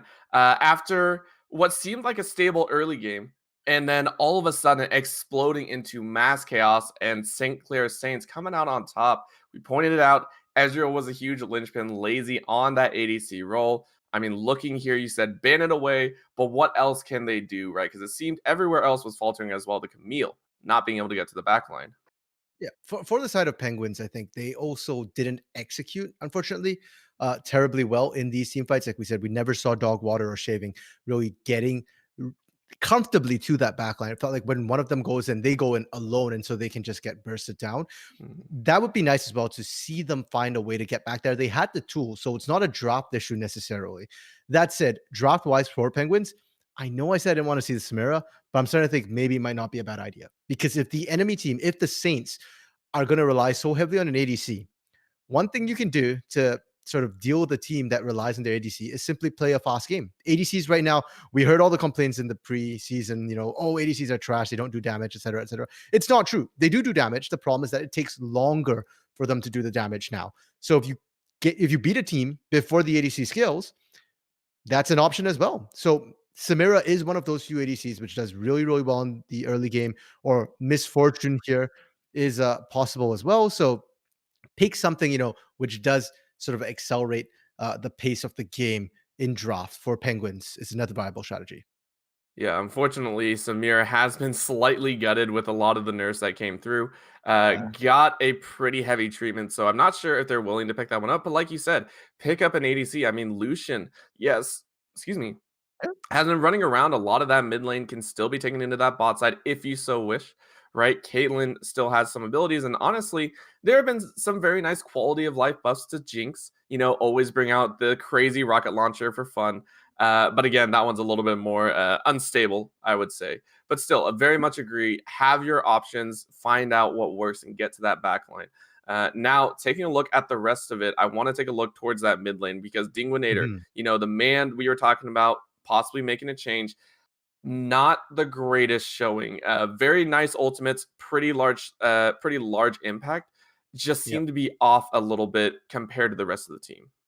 Yeah, and when we talk about Orianna ultimates, the shockwaves, we're always thinking about those big 4 or 5 man shockwaves, but a lot of times it might not be the optimal shockwave. Like you could wait for all 5, but if you take way too long to do it, maybe your team's already in shambles. Sometimes it's better just get like 3 or 4 members, or 2 or 3 members if they're the key members there. If you can find Lazy, just pull the trigger. Lazy is the key here. So if you take out Lazy, it doesn't matter that Lazy was the only person you hit. Or alternatively, when Dogwater is diving, if everybody's jumping on him, if you can peel 3 members off and let Dogwater have that alone time before Lazy hit the point where they could 1v1, which we saw at the end there, that might also be a better thing than to wait for that full 5-man shockwave. Yeah, sometimes less is more, and the initiative is more important than the impact. So we'll see if that plays out, if he does decide to pick up that Orianna once again. However, Penguin Brigade do have the option of a counter pick on that red side of the map. So we'll see if they utilize that for the mid lane or decide to toss it towards the top. Again, here in the pick and ban phase, automatically, Ribbon still not allowed on the table. Neither is the Olaf. Yeah, I like that they do it early as well for the side of States, that they're not waiting around.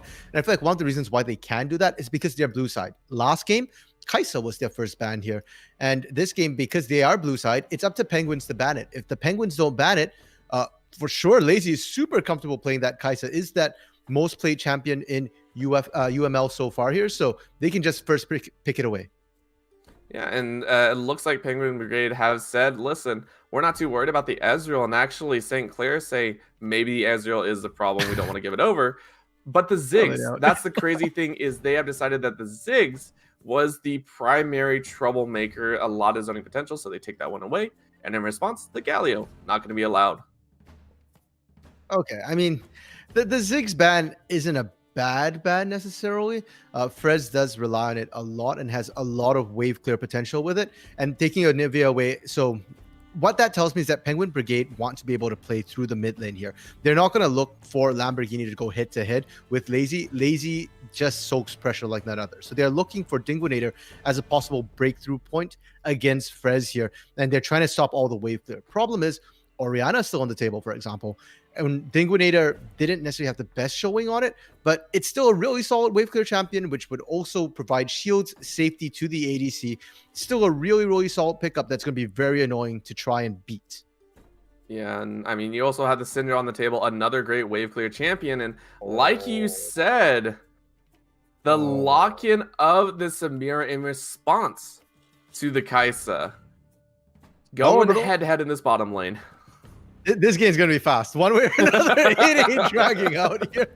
When you pick a Samira, I feel like you're really going for that coin flip, right? Like either you dominate or you're just going to slowly die here. But like I said, I like to see it. Yes, Samira got nerfed, but you need to play early. So win or lose, at least it's going to be quick here. And you do give a bit of a better chance. Interesting. They go with the Nautilus rather than the Leona here. So Leona is available actually for the side of the Saints, along with that Alistar that got banned in the second phase. Both Leona and Alistar do amazing against Samira. And that's a hover of Morgana, actually. So this is kind of interesting because, again, teams tend to index towards that. If you're going to go aggression, we go aggression. And I like the Braum. Braum is something we haven't seen for a very long time, and I like seeing it once again. You know, the brittle procs, the Winter's Bite coming out. You gotta love those abilities, kind of hemorrhaging a lot of the engage. So taking up the strong man to protect the Kai'Sa. Yeah, a lot of teams right now looking at Rel as the sort of premier disengage support, but remember Braum? He's the original disengage tanky support here, so does great into the Nautilus, will be fine, can interrupt the Samira as well, and I think it fits the whole idea of how the Saints like to play a bit more, where you just constantly focus on protecting your carry, which is usually lazy here, and Kubra taking up that Renekton here, so a big change from game one where he had the Shen, where he was looking to just soak up pressure, not lose the lane and help the team. You pick a Renekton, you're looking to try and win here, so you don't have the option of just sitting back. Yeah, and the response on the other side, Dogwater said, hey, you played it pretty well last time. I'll take it this time. We have a crazy ADC. Shen just locked in right away, and immediately the ban into the Nunu, that champion, caused a lot of chaos. Again, active force. One or two questionable mistakes, but overall, fantastic game on the champion. Just take it away from him. Yeah. It's more about trying to just create that space with that Nunu here for the side of active force. And it wasn't even the snowball gangs, right? Like when you think of Nunu, you usually think about those big, huge snowballs, the super pressure he puts down on lanes early in the game. It really wasn't that. Even the mid lane gangs felt a little lackluster. It was more Dinguinator overextending, trying to get kills more than anything else. And what? No, they're trolling. Okay, we'll have to see what that last pick is. Nobody here plays Aurelion, so unfortunately, I do love myself a good Aurelion. And yeah, it makes sense for them to focus down Dinguinator a little bit here. They want to try and stop something that would enable that Samira to dive more effectively. The Victor makes sense to me, right? Like the Chaos Storm comes down, then that's precisely the sort of team fight that a Samira would thrive in.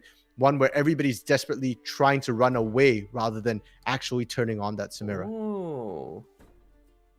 And Shaving said, all right, bets are off. Kane coming out of nowhere here. I haven't seen a Kane since preseason, I feel like. It's been a while. Like, Kane was super popular in preseason with Gore Drinker, but Gore Drinker's kind of been nerfed a little bit. I think Shaving's going to need a gank a lot. I have to agree, because on the flip side, we just got the Skarner locking. Captain Flowers is punching the air happy with what's going on. This is two junglers that I was not expecting to see here in game number 2 by a fair mile. I mean, Skarner I've seen come back a little bit more here. Does actually pretty well into Udyr, which just basically has taken over most competitive regions here. But I do like it especially into the Samira and the Kane as well, because now Samira going in has to be super aware of this Skarner, the Twisted Fate to round things off for Frizz. So again, really strong wave clear here with that Twisted Fate. The wild card's able to just constantly shove out, but more importantly, can help out the lane. So we talked about Kubra taking the Renekton, wanting to win. Well, now not only do you have a jungler, you've got a mid laner who can gank for you. Bot side as well. Should Lazy be put in a bad position here, they can also look to send more pressure down there to make sure that Lazy can skill up safely. Yeah, and the final pick is going to be that Silas being able to utilize all the ultimates, the Impale, the Fate's Call, the Dominus, I believe, as well. So I've loved seeing Silas come back in the meta, but I mean, do you think it fits in the composition here as we have kind of an amalgamation of a team on Penguin and Brigade's side? Yeah, I think Penguin's draft makes a lot of sense here. The Silas, not only is it sort of one of the default lane counters to that Twisted Fate here, but it also just fits with the Samira. When you pick a Samira or a Kaisa, your team basically wants to go in. There's not really a ton of other options with those ADCs. So both teams will want sort of a lot of melee champions. For Penguins, Silas goes in, Shen goes in, Kane goes in, not always goes in. All of them like to do that. So that just works so well. And you mentioned stealing the Dominus. I can see Dingonator doing that in a lot of these team fights. If you're already there, you don't need to steal the Destiny. Just take that, go in with everyone else, cause all the chaos. Really solid drafting from Penguin. From Saints, it's not the standard that everybody goes in, like the Twisted Fate, not necessarily what you often see paired with the Kaisa, unless you've got the Talia. But still, really generally good going in together as a team. And more importantly, that stun, which towards the end of the game, late game is going to be on a 3-second timer here, 4-second timer is going to be absolutely massive to just make sure people can't reach Lazy and Lazy can just cut around safely here.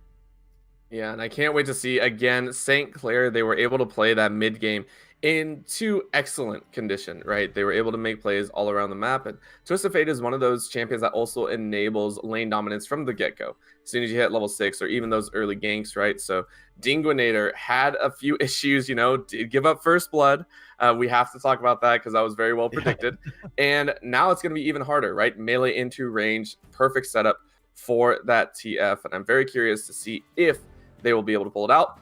But let's talk about shaving. Let's put all spotlight on him. This man picked up Kane blind into, I believe it was a Renekton, a Kaisa, and a Braum. That's what he saw. Now the question is, how is he going to play this? You said he needed to gank, but what are his options here? Where do you think he will be focusing on? How is he going to play this? I think he has to play this very wisely. the side lanes, I feel like, are going to be a little bit rough. Like, trying to gank a Renekton can get really dicey. The Shen Renekton matchup actually isn't too terrible for Shen necessarily if he plays it right. So it's fairly balanced, but at the same time, the kill potential isn't always necessarily there, especially post 6. Once Renekton gets Dominus, that top lane gank is going to be super rough. The bot lane is also not so easy because of that Braum. Normally, yeah, Kai'Sa's kind of squishy. Kane can take advantage of that regardless blue or red form on a squishy target. But with the Braum there, it suddenly becomes a lot more difficult to peel. I expect that, I'm not sure if we're going to see Ignite or Exhaust. I suspect we're more likely to see Exhaust on this Braum for Miensfa. And if it is the Exhaust there, good luck trying to get kills there. You'll have to revisit it. And while we've seen Shaving get ganks, we've not seen him revisit those lanes after he blows the summoners here. So till I see it, I'm not going to put much hope into that. So I'm looking at the mid lane because Dingonator does play fairly strong in lane. Like the Orianna death, yes, it happened, but we have to acknowledge also that he was kind of winning that and actually had solo kill potential on Umfrez. So again, with the Silas, while the melee versus range is kind of rough to farm into, once you get a couple of levels, Silas can repeatedly go on to that Twisted Fate as well, bully out that Twisted Fate. And once you're on top of him, Twisted Fate doesn't have great disengage mechanics. Pair that with a Kane, Twisted Fate, really squishy there. He's going to be rolling his dice. Yeah, and throwing and flipping a few cards as well. Hopefully, no Reggies coming out, no blue cards or reds instead of the gold. We'll see how he plays that one out. And now let's turn our attention towards the top side. Finally, this last lane that we really haven't touched on, as Kubra on the Shen last time was pressured in a little bit by Dogwater, but had a fantastic game later, getting a lot of those key ultimates off, being able to help out in a lot of those late game fights. Where do you see him going with this Renekton? I mean, do you see him being able to have the skill to get a lead in the top side on a champion that does tend to fall off a little bit in the later end? From what we saw in game 1 here, Kubra absorbed the pressure very well as Shen versus Camille. I didn't see him necessarily being particularly proactive. What I've seen, he strikes me as a player who's very good at reading the map and responding to his team. So that is the big question mark for me, right? And I do expect to see Active Force looking to gank that lane because I'm not sure that Kubra is going to win it in isolation against this Shen in what is likely to become quite a bit of a skill matchup here. So Do I think he's going to win alone? No, in short. But I do think they're going to focus into the top lane a bit. As long as Lazy doesn't need attention, I think most of the focus from Saints is going to go to that top side. All right, well, there you go. Focus towards the top and having that initiative to try and kick off that early stages, especially where you know some of those champions reside and a lot of your strength. As we are getting on to the Rift, we will have to see if those predictions come true, as we get some very beautiful skins coming out here. I believe that is the newest skin for Nautilus, one of the chromas, I think, for it.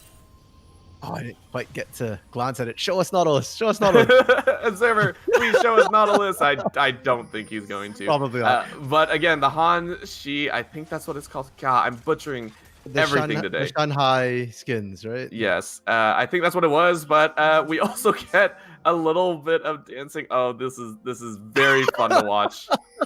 Oh man, this is one of those things when you're playing the game, you have no idea, right? It's tense. You're going into the dark here. You're going into the unknown, and you could break onto a fight at any second. But as observers, as spectators, we're watching this going, guys, you're literally on the wrong side of the map. They're just going to get some potentially deep vision here. We do see Penguins dropping some wards, but Saints, they just went for, the short hike through, leave nothing, take nothing but memories, leave nothing but I don't know what. Oh no, they did leave one ward. Okay, so are they going to walk into this? Yeah, I hope not, because that would be the most horrific ending ever to all this. Oh my gosh, wait, are they're actually going to try? Okay, they have spotted out two. They might go for this. This is going to be a layup. That's going to be the first kill. Second one coming out. Active Force completely forced at. And oh my gosh, Penguin Brigade. I wondered what they had up their iceberg, and they pull out a cheeky first blood. Oh, that is so rough. I also do want to point out I was wrong. Miensfer actually did run the Ignite there. Wouldn't have saved him if he took Exhaust, but still, that it just feels super rough for that to happen. And immediate gank to the mid lane as well. Oh no, and Frez now drops so low. And I mean, we always say that First Blood obviously is not the biggest decider in the world by any stretch of the imagination, but it feels so bad. It's like a mental breaker at that point, right? You rotated it all the way through the top side. You tried your best to get everything, and then you meet them at your own jungle side, lose one, lose Flash, and lose control of your bottom lane, and now your mid lane's also behind. This is quite possibly one of the worst starts that you could have on St. Clair if everything was taken into consideration. Yeah, no, I think it is the worst possible start with only one death here, because Active Force forced to burn the Flash, had to run and do a solo start on blue. Already took so much damage from that trade. You can see how low he is right now. If Shaving knew that he didn't base and desperately tried to get that to keep pace here, Active is dead immediately, but he got lucky, so he does manage to get a couple levels under his belt. He won't be falling too far behind Shaving here, but I don't expect to see him being that proactive jungler for that next little while, not in the early game here. Yeah, and take notes of the difference in the smites, right? We see the challenging smite, we see the slowing smite. It's going to be Kubra getting a very nice slice and dice to get away, but still very active once again. This time, though, Shaving feels a lot more impactful. Well, he burnt the Flash early, right? Like last game on Frez as well. So far he's been impactful. I still need to see him repeat these ganks, find these people whose flashes he's blown to try and get anything. And I love this response right now from Saints. They fell behind and Active Force was struggling a bit. What do? They send the support to help him out. So he's going to be able to take away this blue from Shaving here. So despite a rough start, already making good, trying to bounce back a little bit here. Yep, well timed once again, and they caught Frez. This might be the unfortunate set. That's going to be a tag, and the gold card to stuff the engage. So Frez says, gosh, I really dislike this, but now it's our turn to turn it around. That's going to be Shaving caught in that wall. Very nice stun, and a very nice cleanup pickup by Lazy on that Prey Seeker. That is disgusting that they got the kill once again to Lazy. We talked about it last game, the fact that they like to gift as many kills as they can to Lazy, but to serve it up on a silver platter like that, that is so good and so coordinated that Saints managed to pull that off. And more importantly, Frez, once again, not punished for that lack of flash. By the time Shaving got there, Frez was already safe, and now they turn it around onto Shaving. All that early pressure, all that early good plays they made have been completely nullified. Man, I was talking about mental, I was talking about all this stuff, but they pull off a very nice early combo to get back in this game. Now they are only down about 100 gold. They have a kill on the Lazy like they want, and Shaving now has to be that much more careful. Right, he is going to be a little bit more scared to try and dance anywhere in his own jungle without wards. And that's going to make this dragon that much harder to take. That is going to be Ocean Drake first. And we'll have to see which team decides that they want it a little bit more. And if we look back at what happened in game one here, it really came down to sort of how the lanes went. It was the side of Saints that found a good gank before they just rotated straight to the Dragon Pit here. So I'm wondering if we're going to see something similar to that, because Active Force has been really, really good at finding ganks, finding kills across the map here, and really any lane, even the top laners right now, because of the teleports being available to both. If you get a kill in any lane, you should have the advantage in this dragon fight. Should have, would have, but we've seen some differences dancing aside, but still a lot of pressure here on the bottom side from Lazy. They're pushing up very well. So again, we know which side is going to have that pressure. We know which side is going to have the advantage on the rotate. See if they can pull it off, but here we go. Third time is the charm. Frez says, not again. Dinguinator finally picks up a kill in that mid lane. It's been a while since I've seen Kayn. I didn't realize that mid lane Kayn was a thing right now. Topside though, Dogwater kind of just getting bashed in a little bit here. I like that they do that, but I don't feel like it's impactful because Dogwater just goes back to base. He can teleport back to lane. He can stand united to that dragon here. So burning the Dominus for that doesn't really feel impactful. And I also think that's kind of just his way of saying, I need you out of the fight. But the thing is, Shen, I think, is very happy about that. Yeah. Because he actually got the back off and was ready to ult as well towards that bottom side before that trick. So it's just like, oh, okay. That's going to be a very nice Whirling Blaze trying to keep himself alive, but they're going to keep going. I'm not sure about this. That's going to be the Stand United and a double TP as well. Lazy is pretty much out of the fight now, but a jump forward immediately. Nice. They find the final shackles, and all of a sudden, Penguin have found their marks. Nice little dredge line. Catches Frez in the moment, burns his flash as well. And that was a chaotic fight that netted one, but multiple ultimates burned. And there was the coordination I was looking for from Penguin's last game.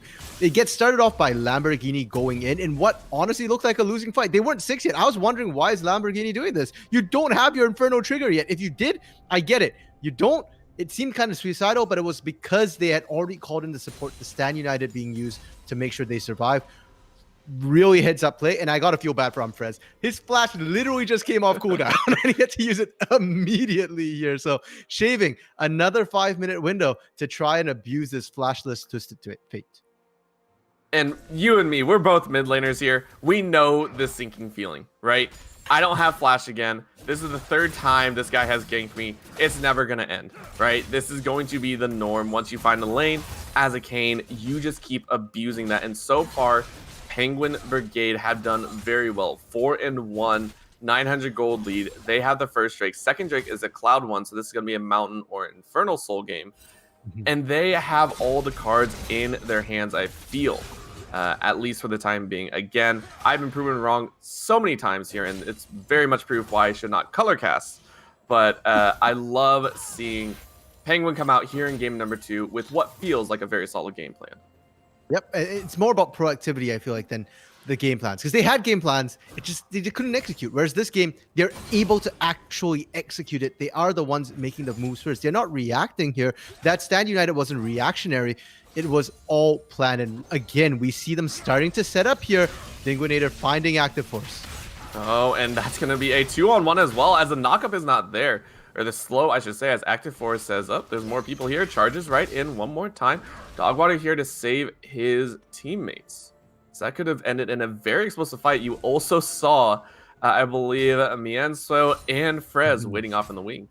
Yeah, Mienso and Lazy. They were looking to come up as well. And we saw this in game 1 with that rotation coming through from Saints really early to try and get pressure from Herald. It looks like they were considering doing that, but this time it doesn't work out. Kubra hasn't been able to base, and Lamborghini and Amanda were just able to push in. If they had opted to rotate at that point, bot lane was about to lose a ton of plates, a ton of pressure, and you don't want to let a Samira just skill up like that. So they're forced back down, and now Herald is available for either team.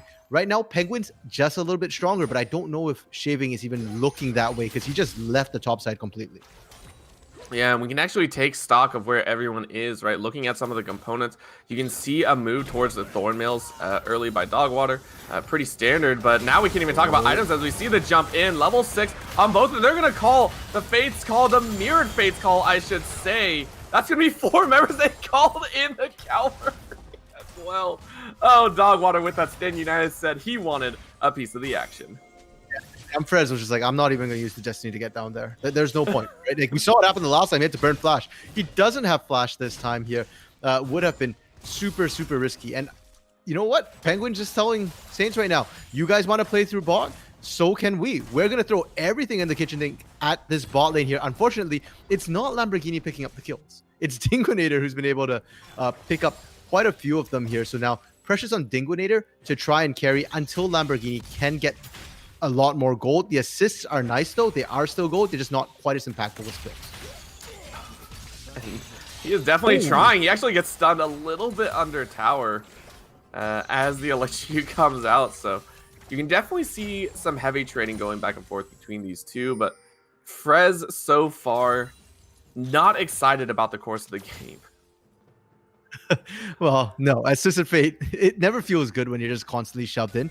And more importantly, Active Force hasn't ganked his mid lane whatsoever here. So he's not getting any backup from the jungler. Active Force is busy just trying to catch back up a little bit because they've been behind. And in the past, or as laners, we often feel like junglers need to help out the lanes when they're falling behind. But the inverse is also often true, where if you don't protect your junglers, they fall behind. It's very difficult for them to sort of try and come back into the game here. So Active Force, you know, we would like to see more proactive movements, but I think until his lanes start helping him out a little bit, maybe we're not going to see that so much as we see him set up for a gank at the bot side. Maybe. It's actually a full movement by the junglers. They are dancing around, and Active Force knows this dragon is coming up, is currently up, and might be looking to try and make a play. Keep in mind, Frez does not have the I believe Destiny's call. I'm a little bit hazy on that ultimate as I have not seen the TF in a while. Oh, what is my brain going to? But again, it looks like that bottom lane gank will not be taking off. You can see the Renekton on the top side. Kubra actually starting up the Rift Herald early, so maybe a little bit of a play, but the dragon will be started by Penguins. It is spotted out. Are they going to try and go in? It is going to be smited away, and now the rest of St. Clair might not be in a great spot. The call is to leave, though.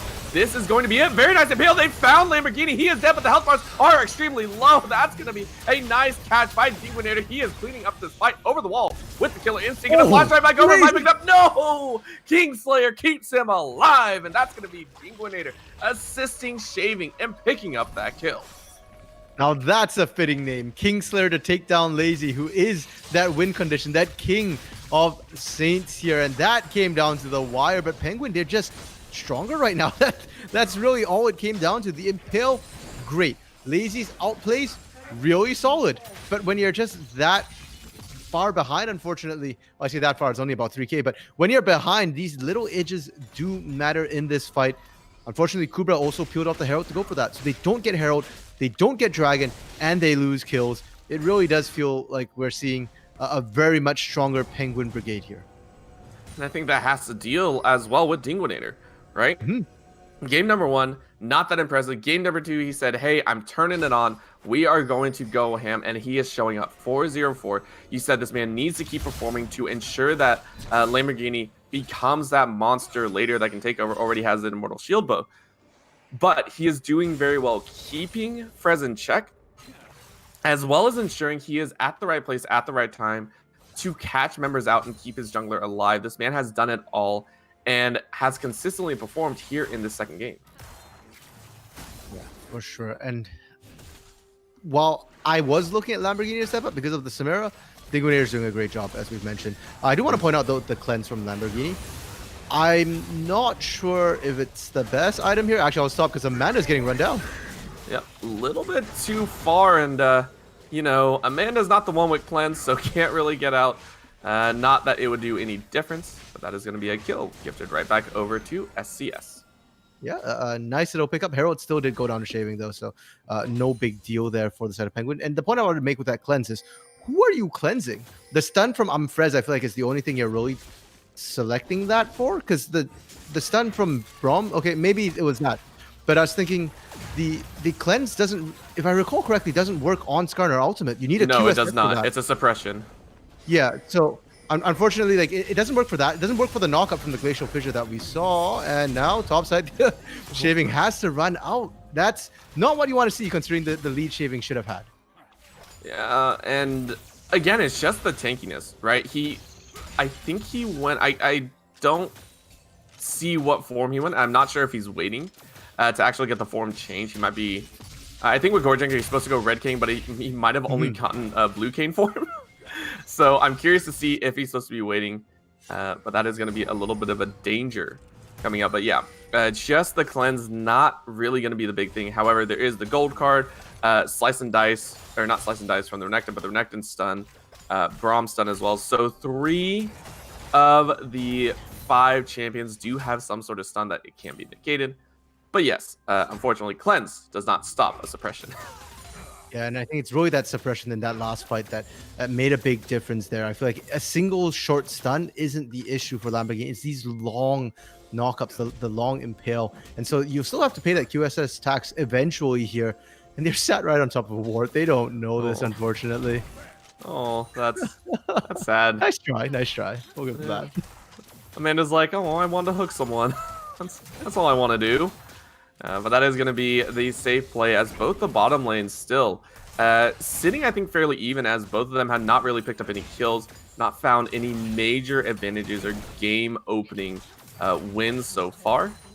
As a top lane tower does fall, that's going to give first tower to St. Clair, closing that gold lead just a little bit. Yeah, and huge props to Kubra here. I actually wasn't expecting Kubra to win this lane because of the way he performed in game 1, but he really has here, and primarily without jungle intervention. So Saints, have that sort of top side winning condition that they can look to play through right now. If they do decide to fight, 2v2 in that top side, I think Kubra could take Dogwater and Shaving with the help of Active Force. The big question mark is on if Dinguinator and Fred start joining in, because Dinguinator 4-0-4 right now is that sort of big force for the Penguin Brigade, and with this chroma, I think that is Red Cane for Shaving here. Yep, didn't have the shadowy W right there. Very much stationary knockup.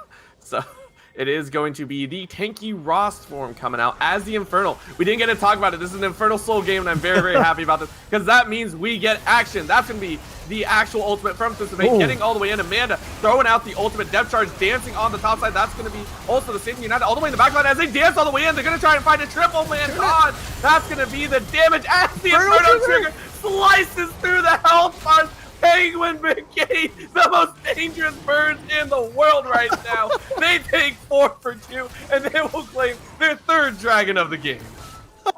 You know what? I said heat and fire wasn't good for Penguins. Apparently, I'm wrong, because they're going to just take those Infernos happily here. They won one right in front of the pit.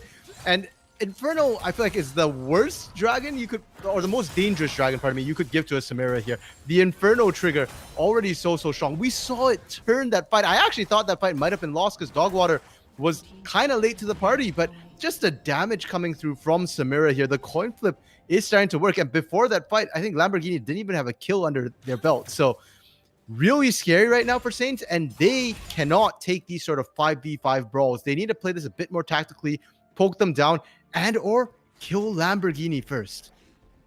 Yeah, and I mean, this is looking like a deja vu moment, except Penguin are on that winning side. Again, it's all about that dragon fight, it felt like, and they are crushing it here in game number 2. 13-5. They are the ones sitting on soul point at 19.5 minutes. 2.5k in their pocket. Only 1 tower to their name, but I think that fact is going to change very, very quickly as Dinguinator also has the Skarner Impale, so we'll see if he decides to catch anyone. It's actually going to be quite difficult for the Penguins here to try and siege up a turret, unfortunately. Samira is fairly short-ranged, and they don't have poke at all, pretty much here. Like, all of them are just very strong, engaged champions. So for the side of Penguins, I would like to see them set up Vision to try and catch members of Saints in rotation here. If not, we're likely to just see them sit around for the next little while, or maybe set up for Baron. We are unfortunately getting a bit of a pause here. Yeah, very small technical difficulties, as we will be getting right back in, but gives us a bit more time to talk about it. You were talking about it very, very well. Not exactly the siege comp that SCS had previously. So relying more on getting those picks, opening up a 4v5 around the map, maybe pressure with a 4-1 or 1-3-1 if the Baron actually goes down. Where do you see that catch most likely happening? Right now, Dragon's down for the next 3.5 minutes here. Baron is up. They don't really necessarily have enough damage to rush a Baron down, but they can certainly look to threaten it. And thankfully, we are back in the game. It was indeed a very short pause. So they can threaten around Baron and set up for that here. We've already seen them win team fights. They will continue to do so. Stand United is almost up as well. So they can just leave Dogwater bot side while they kind of go for that Baron threat. But they do need to get Vision down, and not just the regular sort of wards that you need. The pinks down, the Vision wards, to make sure that you choke out everything there and you know whether or not Saints have it. Alternatively, you can just wait that 3 minutes out, and when that Infernal Drake comes up, it gets real dicey for Saints here, because neither team can rush down Baron. We're probably going to see a fight around Dragon, and if you're Saints, you don't want to give up a soul, an Infernal soul, to this Deathfall squad that Penguins have drafted. Yeah, it's one of the things that you kind of like rage at the RNG gods of League of Legends, right? You're like, why in the world did you give us an air soul and you give our opponents an infernal soul? That's not fair. That's just not fair. But that is how the cookie crumbles, and it forces some very interesting decisions. Right, you see the posturing now. Lots of deep wards going around as a Dingwinator thankfully didn't get popped right back into the bush. That could have been very, very bad, but is able to stay safe. But again, it seems that SCS are deciding that top side is a little bit more important right now. I mean, Baron's there, Dragon's not. So, and Kubra still is beating Dogwater, so they're fine leaving Kubra there. They need to focus top side. I do want to point out, Lamborghini has picked up the QSS. So QSS tax already paid for the ADC here. Active Force isn't going to be as big a threat. You still do have to press the button quickly, though. If you don't, then you still probably are going to die. But it is going to be harder to take down this Lamborghini in the middle of fights. Dingwinator has that stopwatch as well. It's not quite as good as the QSS for sort of dodging out on that, but with the sort of regeneration that we see coming out of Silas this year, if you can survive that and you can re-engage, you're still going to be golden there. Shaving, zooming around through the walls, takes out a zombie ward and says, all right, I'll take my 10 gold. And the rest of the map still playing out very quietly, even though all the wards were dropped on the top side. SCS not able to capitalize on the vision, so now starting to work their way over to that dragon, which will be spawning in just a minute. Spire currently in control of SCS. That might change here very shortly, so that could be a very difficult time for these Skarner. Yeah, and it looks like, they're just going to wait out for this dragon here. And we've spoken a lot about Penguin and what they ought to be doing right now, but for the Saints here, waiting for this team fight is going to be the rough way to try and win this. We've seen them lose back-to-back fights. We talked about the QSS coming through. It's just going to be tougher and tougher as it goes. They need to find a catch, and they might have here. Oh, Amanda, that was the first one. The second time it is again. The Nautilus not having a good time.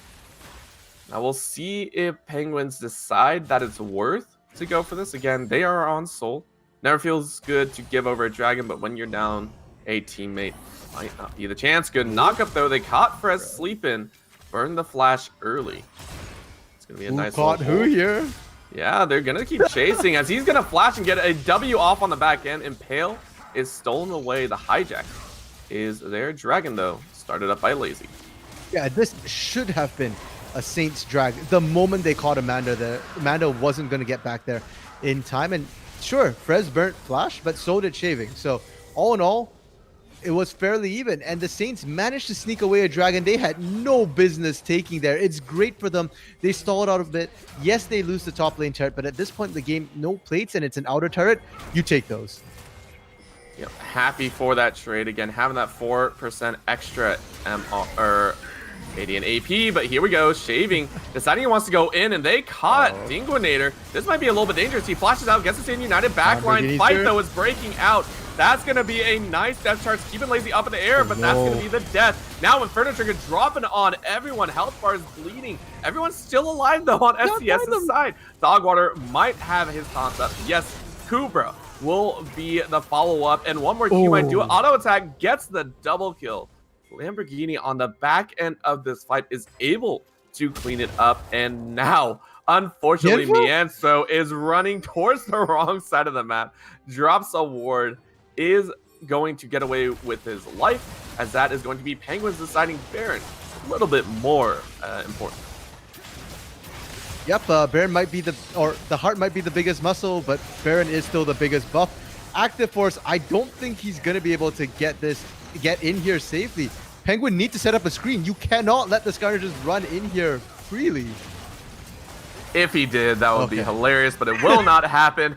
That is going to be Baron to 5 healthy members. Hook goes a little bit wide, but the chains do catch him. No knockup, as that is going to be the Turbo Chem Tank saying, you can't catch me. Yeah, you should have interrupted. No, it's just messing with them.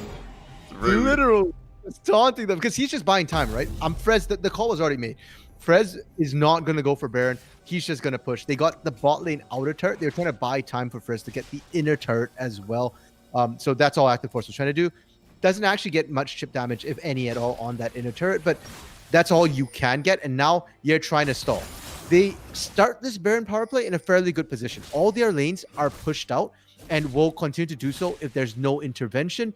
And they can continue to do this if you stretch out the members of Penguin. Maybe you can find a pick on the side lanes. They're probably going to try and do a 1-3-1. Teleports are available for Dogwater and Dinguinator here, so there's no need for them to cluster up and just only shove one lane. They can be efficient and shove through.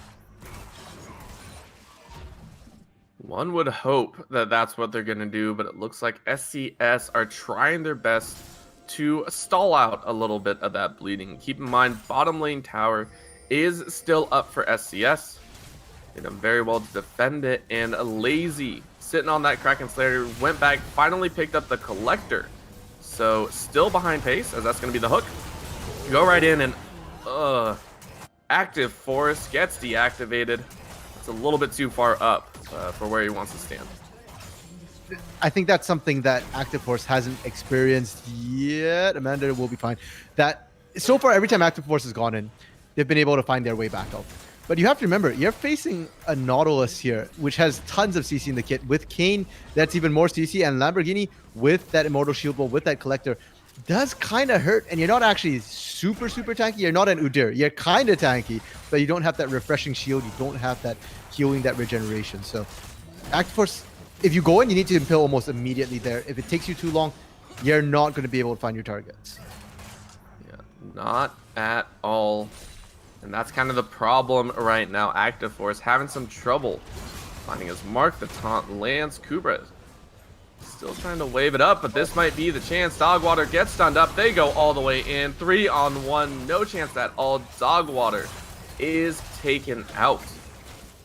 That's what I wanted to see. If you do see Penguin split up here, find a kill. It costs them a turret, but frankly, if they can keep the inhibitor alive, it's not the worst trade in the world. You were going to lose probably one of these inhibitor turrets anyways with the amount of pressure you could put down. If you find a kill on the back end of it, kind of worth... Ooh, unlucky there. Wasn't able to find any of the recalls. And now, Dragon up in 30 seconds. We're back once again to that Soul face-off where Penguins just need that one Dragon.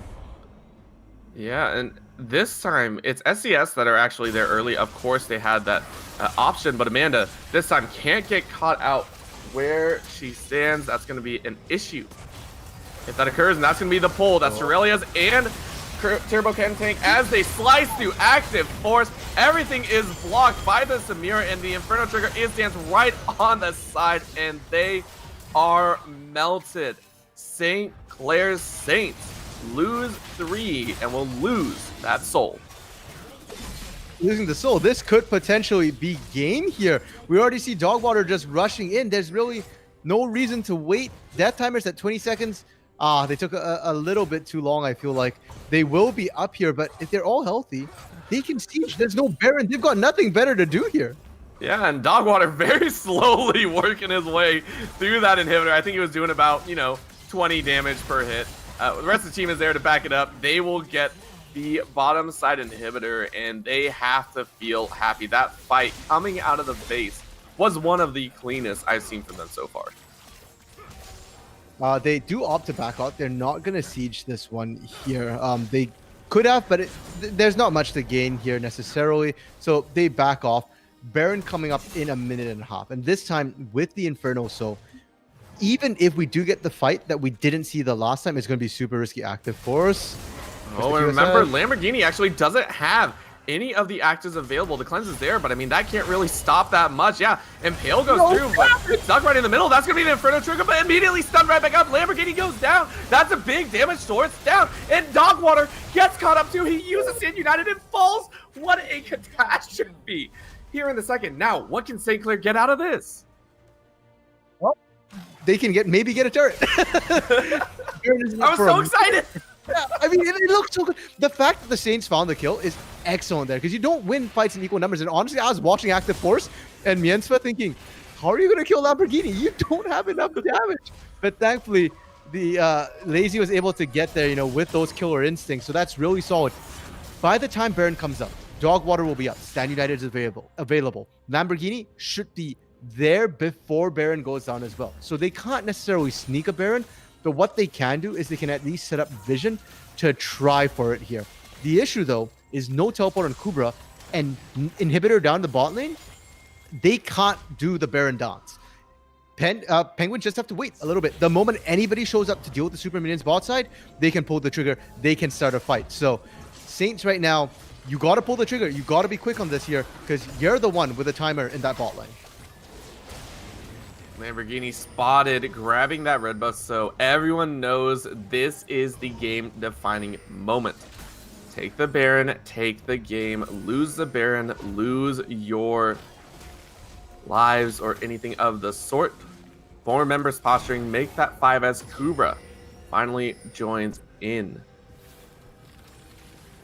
Okay, yes, the walking. Those supers are pushing in. And again, Penguin, they are not in a rush here. There's a second super minion about to join that wave as well here. And they sent Frez back. That's their best bet. But with Destiny as well, that is really, really far away. I think he actually has to walk up some distance from his base before he can reach that Baron. And then there's still the timer on that Destiny for you to actually come in here. Yeah, but they are started up. 9k left, and they're going to call the Dragon. That's going to be a massive slaughter coming out, but that's going to be a low health Mian. So big and healthy. Our Penguin Brigade, as a big jump right back in, means the Inferno Trigger is going to be popped. Kubra stayed alive for just a little bit longer. They just didn't have that damage gold card. Forces shaving right back out of the walls. They jump forward. Lazy able to get away with a flash. That is going to be a big win by Penguin Brigade. They don't complete the Baron, but they get enough kills to possibly end this game. Got supers in the base here, so they do have that big tank. You've got more than enough. And who's left up? Frez? Lazy? If they step up, you kill them. They're free kills. They've had your stats. So this is game. Penguin Brigade make a huge comeback here. Yeah, and I think that is it. 23-10, 33 minutes is on that clock. That will be Penguin Brigade bringing it back in a 1-1. Well played across the board. Super solid. Love to see it there. And the score doesn't tell the full story, right? Because Dinguinator ended 4-1 and 14, but I feel like he was critical to their success in the early game, in the mid game as well. Lamborghini ending 7-2 and 14, that wasn't the story for most of the game. It wasn't really to the end that Lamborghini started picking up kills, but it definitely works here. I like what we saw. I will still say this with the caveat that for the side of Saints, they picked Kai'Sa. Ezreal was on the table. They opted for Kai'Sa. If they had Ezreal, I think this game goes kind of differently here. I know Kai'Sa is more meta, but I think for this particular series, for this particular match, that Ezreal pick is just so much more difficult for the Penguins to deal with.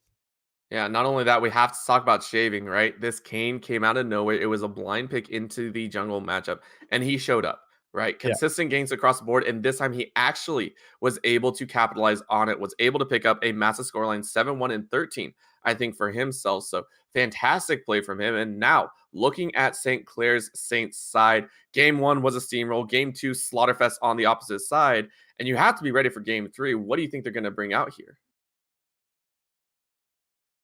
I think they might want to look at picking their mid a little early here. The amount of bans thrown at the mid lane was incredible. They were just taking away the Ziggs, the Anivia, basically anything that could wave clear effectively will take it away from you. And that leaves you that very vulnerable Twisted Fate. I don't want to say that Frez played the Twisted Fate poorly, but it was not ideal. He wasn't proactive with it. And to be fair, he couldn't be proactive with it with the camp that we saw. I mean, like I said, that was basically a mid lane Kane, right? And to be fair to him, there's nowhere else he can go, but he really went for it in the mid lane. I love seeing that.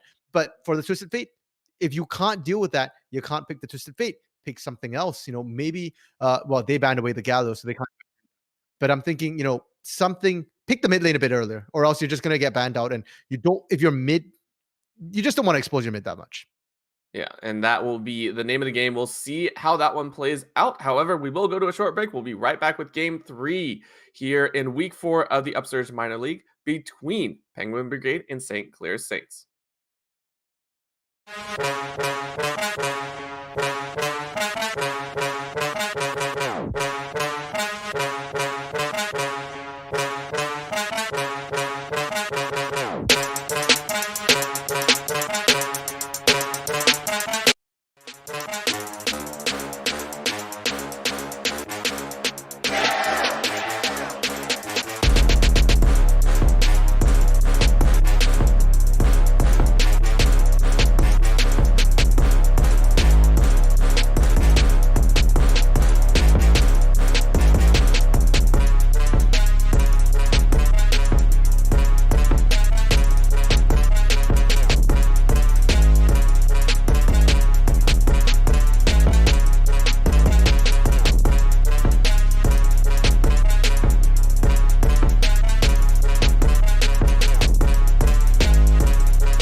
Welcome back. We are here and ready to go for game 3. Game number 1, SCS decided it was theirs to take. Game number 2, Penguin Brigade pulled out all the stops, rammed the iceberg straight through, and bulldozed into a game 2 victory. And now all is on the line. Once again, there's so much more than just a series here at stake, right? This is for pretty much whoever gets first in this division, right? You are both sitting at 3-0 at this point. Game count probably won't matter.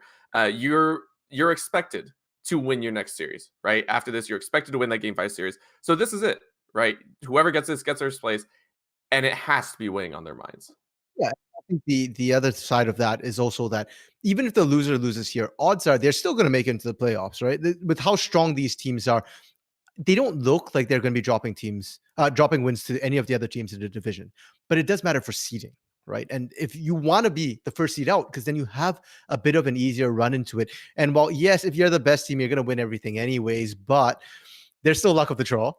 And sometimes you get unlucky.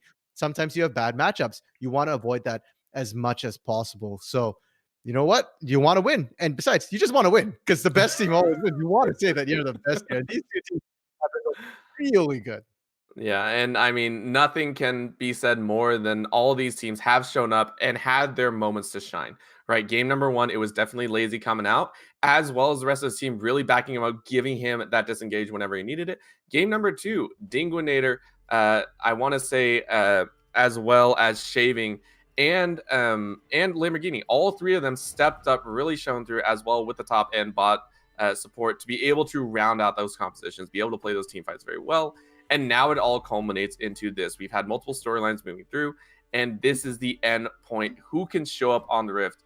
Penguins here on blue side, St. Clair on red, and I think you were talking about it a little bit. St. Clair, we want to see him possibly bring out the Ezreal once again. Because we originally said this would be a battle of the ADCs, and it has been. The ADCs have been critical to success, but really, it's come down to the team all around them here. Who's been doing it? Like you just said, Penguin Brigade. It was literally everybody else. Dinguinator, Dogwater, Shaving, Amanda, all of them stepping up to provide that peel to let that Samira pop off here. And for the Saints, game 1 was very, very similar, with Kubra, Active Force, Miensfa all just acting as bodies, and Frez as well, just wave clearing. It's really been about the support that the ADCs get. And Ezreal, to a very large extent, is just an independent, strong explorer that don't need no team. So even if your team falters, you've got so much safety margin with that Ezreal here. Yeah, and we'll see if it's banned away or taken again. The Kai'Sa last time did have glimmers of hope, and we know Kai'Sa in general is a very strong ADC, one of the top prize between the ADC, all the ADCs out there. So we'll see if they do pick it up. However, the same bans are going through once again, targeting that mid lane, making sure that no control mages will be going over to SCS's side. Yone and Riven still banned off, and this time they decide, hey, we don't want to give a potential Kai'Sa over. I'm not sure if that's going to be locked in, but if it is, very telling. Those were the game 1 bans from Saints, right? I guess they don't feel comfortable running the Ezreal into the Kai'Sa, which is understandable because with that Prey Seeker there, you can potentially dive past, and the 1v1 Kai'Sa is a little bit more lethal. It's one of the reasons why she's so strong in the current meta, because she's effectively an assassin, more than a marksman here. So makes sense that they ban it away. And my question now is, what is Penguin going to do to try and deal with this here? I'm sure it's in the back of their mind that Ezreal is going to be there. This is not a bad idea. You take the Shen off that Kubra took in game 1, which provided so much protection. And wait, you're wrong? What? What?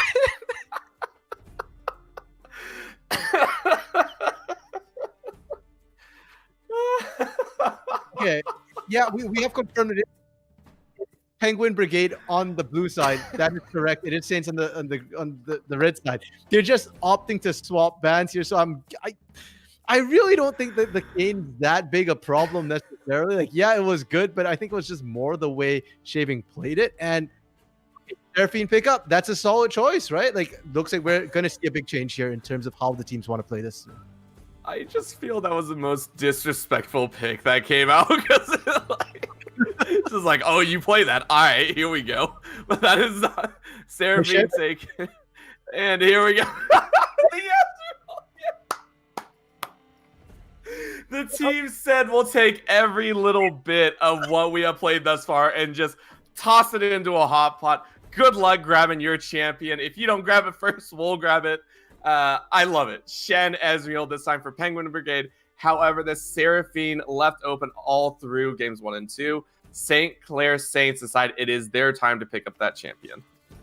Finally, something that comes out from the Penguin Brigade. The heckrim from shaving. Okay, I can be more comfortable now that it is. Oh my gosh. What? And Vayne. Okay, so yes, this is surprising.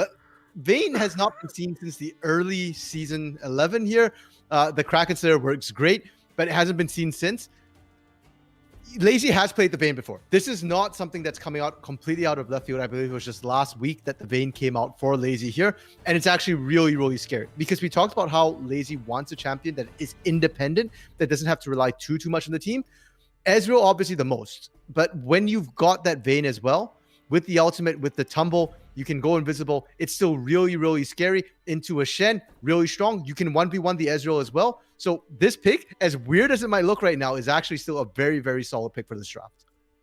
Yeah, well, when you do pick that one up, it still leaves some openings in the mid lane. Orianna banned away by SCS. On the flip side, Penguin Brigade, go ahead and say that they don't want to deal with the Orin. The Silas taken away. It was a very large linchpin that Dinguinator utilized to help carry Penguin Brigade to a win in game number 2. So we'll see what he decides to pick up. However, last ban coming out here, possibly aimed towards that top side once again, or that support role, Galio being hovered. You want to take away their ability to match that Shen Stan United here.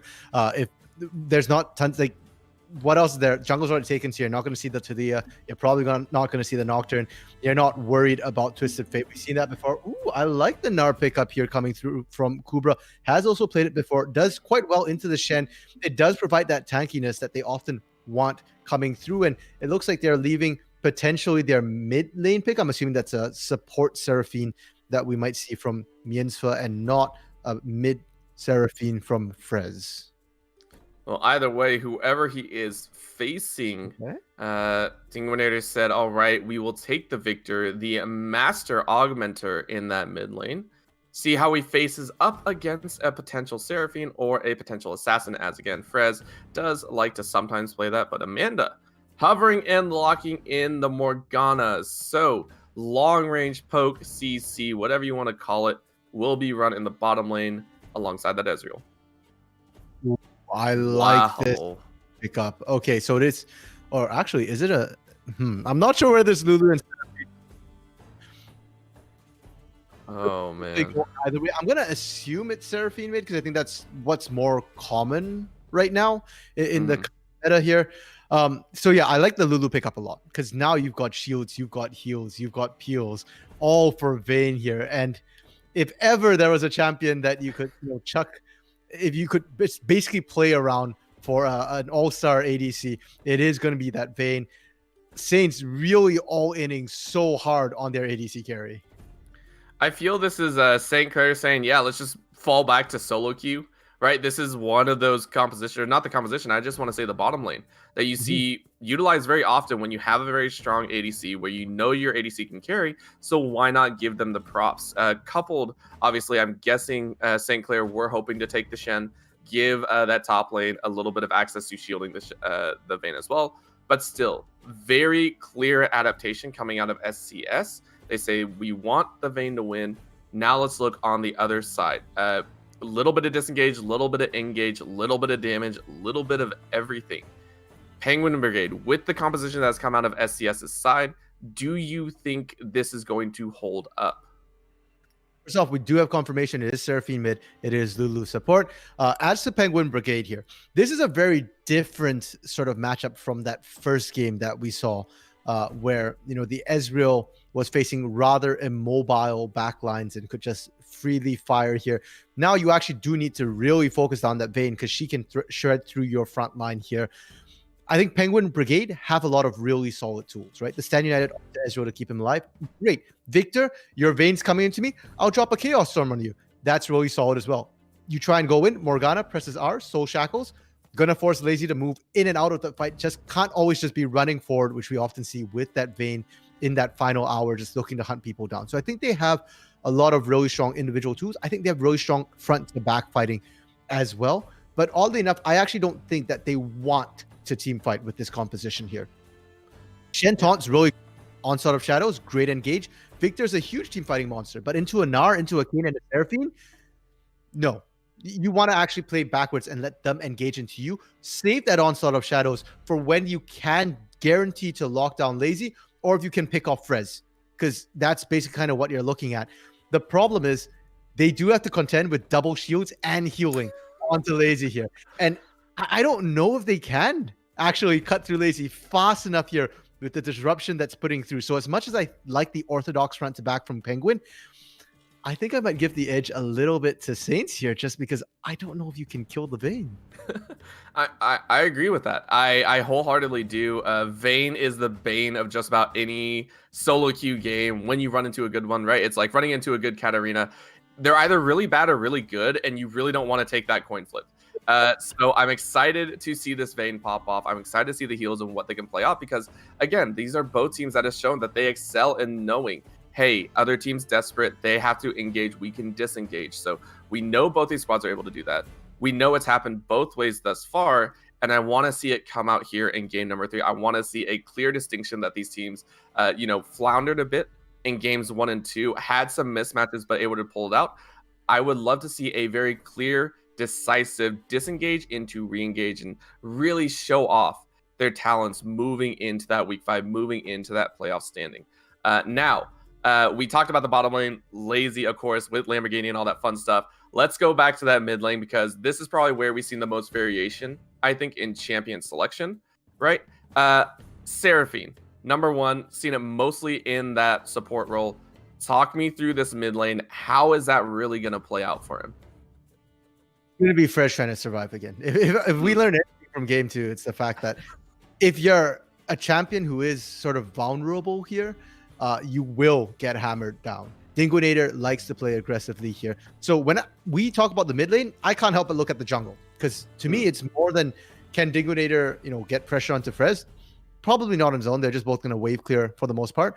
It's more like which jungler is going to camp mid. And if this draft has taught me anything, it's that Penguins and Saints both are, well, I don't want to say petty, but they do get their revenge, right? I take your Kayn, I take your Ezreal, right? How we saw that game 2 went, where Shaving just capped the mid lane. I think we might see another mid lane Kayn with active force just sitting in there, trying to punish that Victor because he's immobile, letting that Seraphine scale a little bit here. That's my guess on what's gonna happen. I honestly agree with you on that point. It's just like it's hatred, right? Like you were saying it before at the beginning, like these are two teams that are very, very considerate, they're kind, they're nice, right? But when it gets in a game, you want to see that kind of bloodlust come out in their eyes, and I think this is the best instance of it. Both these junglers have indexed, they love going towards the top and bot, and then slowly throughout this entire series it's been like, whose mid laner can I kill the most? Like, who can I put on edge and who can I tilt the fastest, right? Last time it was Frez, unfortunate receiving end of like I think 4 ganks in a row, and now Dinguinator, possibly the next one. I'm excited to see what they can bring to the table. I'm taking a look at a few of the runes and masteries going through. Frez looks like he is running that summon Airy. Now, surprisingly, I do see that Mienzo has decided to actually run that Guardian plate, which tells me that he is not exactly confident that the poke will be dodged. Well, it's not only that, right? Like, this game's going to come down to one thing, which actually makes me very happy, Orbital, because it's not going to be about the sort of big brain plays or anything like that. The game's going to boil down to this. Penguin needs to kill Lazy. That's 100% it. And Lazy needs that Guardian isn't so much that, the poke's going to be annoying or whatever. It's just come late in the game, Mienzo is going to take the damage because Lazy needs to live. Just live, Lazy. Anything you see is just about that. Just Lazy being lazy. Just don't die. That's it. That's all we ask of you. Cool. However, top lane, again, I think we saw a little bit of cheesing going on. SCS spotting out that top lane invade. So no early game shenanigans. Deep wards, though, for SCS as they warded up both blue and red. So heavy information flowing into Active Force's hands. Frankly, you do want to track where these junglers are going early, because both Hecarim and Kayn can gank fairly early on, and the lanes too are not as stable as they kind of were in game 1 or game 2 here. It's kind of volatile, right? Gnar can take over a lane, can do a lot, but if you taunt up a mini Gnar has one of the lowest base stats in the game. You can burst him down. As a Hecarim there, you can just run right over, and right away Kubra already looking to try and get a bit of a lead, just getting a bit of that ranged poke and harass down. Just a couple boomerangs to the back of the head. Ow, stop throwing twigs at me. That is going to be very annoying as the damage does stack up. Bottom lane, already Lazy and Miensfo say we want to rule this lane out the get-go. Yeah, and why not here? Ezreal is not known as sort of an early game AD carry here. Vayne isn't either, but if it goes to the extended fight, and Vayne has silver bolts, which she probably doesn't have yet, but once she does, they should be able to win that fight. And with the Morgana as well, she's just so annoying. So if you can fight her and not let her poke, that's the best way to handle this sort of harass lane here. Well, already a few skill shots hit and a few skill shots missed. So I'm excited to see if any blood will be drawn further here on the bottom side of the map. Hecarim here on the bottom side currently taking his red buff, whereas Active Force on the top side is going to be taking his red as well. First gang still have yet to be made. No, I'm not super hopeful we're going to see a ton of blood early orbital. I still think it's going to be mid lane if we see anything here. Yeah, it's just going to be fairly, I suspect, stable, or not stable, but a fairly passive early game in that both ADCs really want to scale. And if first game taught us anything, it's like when both of them want to scale, they just kind of sit down there. Well, that makes me sad. You just ruined all my hopes and dreams, of course. Well, I mean, shaving. And they are shoved up for Lazy and Miensfa. I am going to be wrong. They're going to force this. Yeah, they are. And I mean, I think they might have had it. Oh, binding goes wide left. They still get the flash out. So Lazy is going to be down that summoner. That was actually a flash from shaving as well. So it feels a bit rough there. I mean, you take those, right? Like, if you can off Lazy, we already said the whole goal of the game is just kill Lazy. So if you have to trade even with Lazy, even if you have to burn 2 flashes, it might actually still be worth it if you can sort of take advantage of it later on in the game. And I'm so glad that I'm wrong too, because top side, we do get a bit of a gank from Kayn. I don't think you can actually kill Shen under his turret as Kayn and Gnar, but I just want to see you camp Lazy here as shaving. You don't need to get kills if you can just force him off the CS. And once Lamborghini's picked up that sort of sheen there, and maybe a tier as well, like that lane's gonna be so rough for Lazy if Lazy can't match and is far down in terms of CS and items at that point.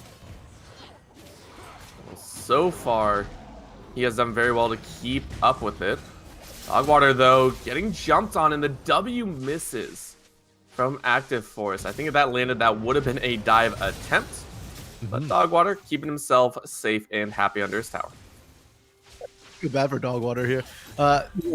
Game 2, he played the Shen as well, and just when he plays Shen, it just seems like he's getting picked on constantly. Ooh, good dodge away from Active Force there. Doesn't cost Dogwater much. He did want a TP to make sure he gets the waves anyways. Uh-oh. Shaving's turn to go in, gonna knock Kubra out of the jump. He has to expend flash, but they're going to keep going. Active Force taking a little bit low, hops right into the walls. So heavy aggression coming out, and this time it's actually jungle on jungle action. Coming a little ahead here in terms of being able to clear his camps and still find these gank opportunities. So that's going well on the top side for the side of the Saints. But I'm looking at the mid lane a little bit, and somewhat as expected, the Seraphine is losing out a little bit here, and Dinguinator's trying to find his own little leads. It's not a Silas, but Victor still does hefty amounts of damage. Yeah, and you can actually see Frez dancing towards that Moonstone Renewer, I think might be going, or the Imperial Mandate, one or the other. So not a major power source. This is almost like a pseudo-karma build, I think, right now. It's a supportive mid, right? Like I'm expecting Moonstone Renewer because, again, if your carry is Lazy, you just want to keep popping out those heals, those shields. I expect to see, an Ardent Sensor as well, maybe even before the Staff of Flowing Water, depending on how the game is going, because you want to give AD to Vayne. The movement speed is going to be nice, but I don't think it's necessarily going to be the biggest thing in these fights. The tumble is probably more than enough for Lazy's.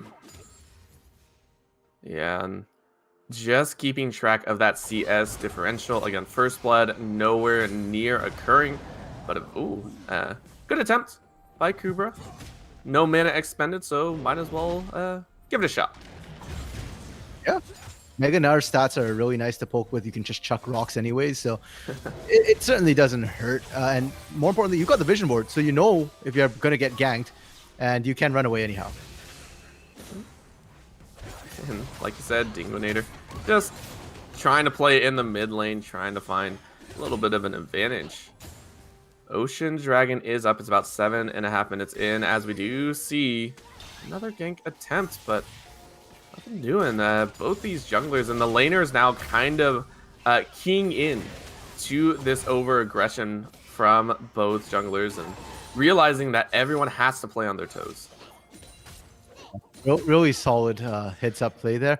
And there is an advantage to just forcing these ganks here in a way. As long as you're not losing too many camps, you're not falling too far behind, then you're getting pressure, right? Like Lazy is being forced off them.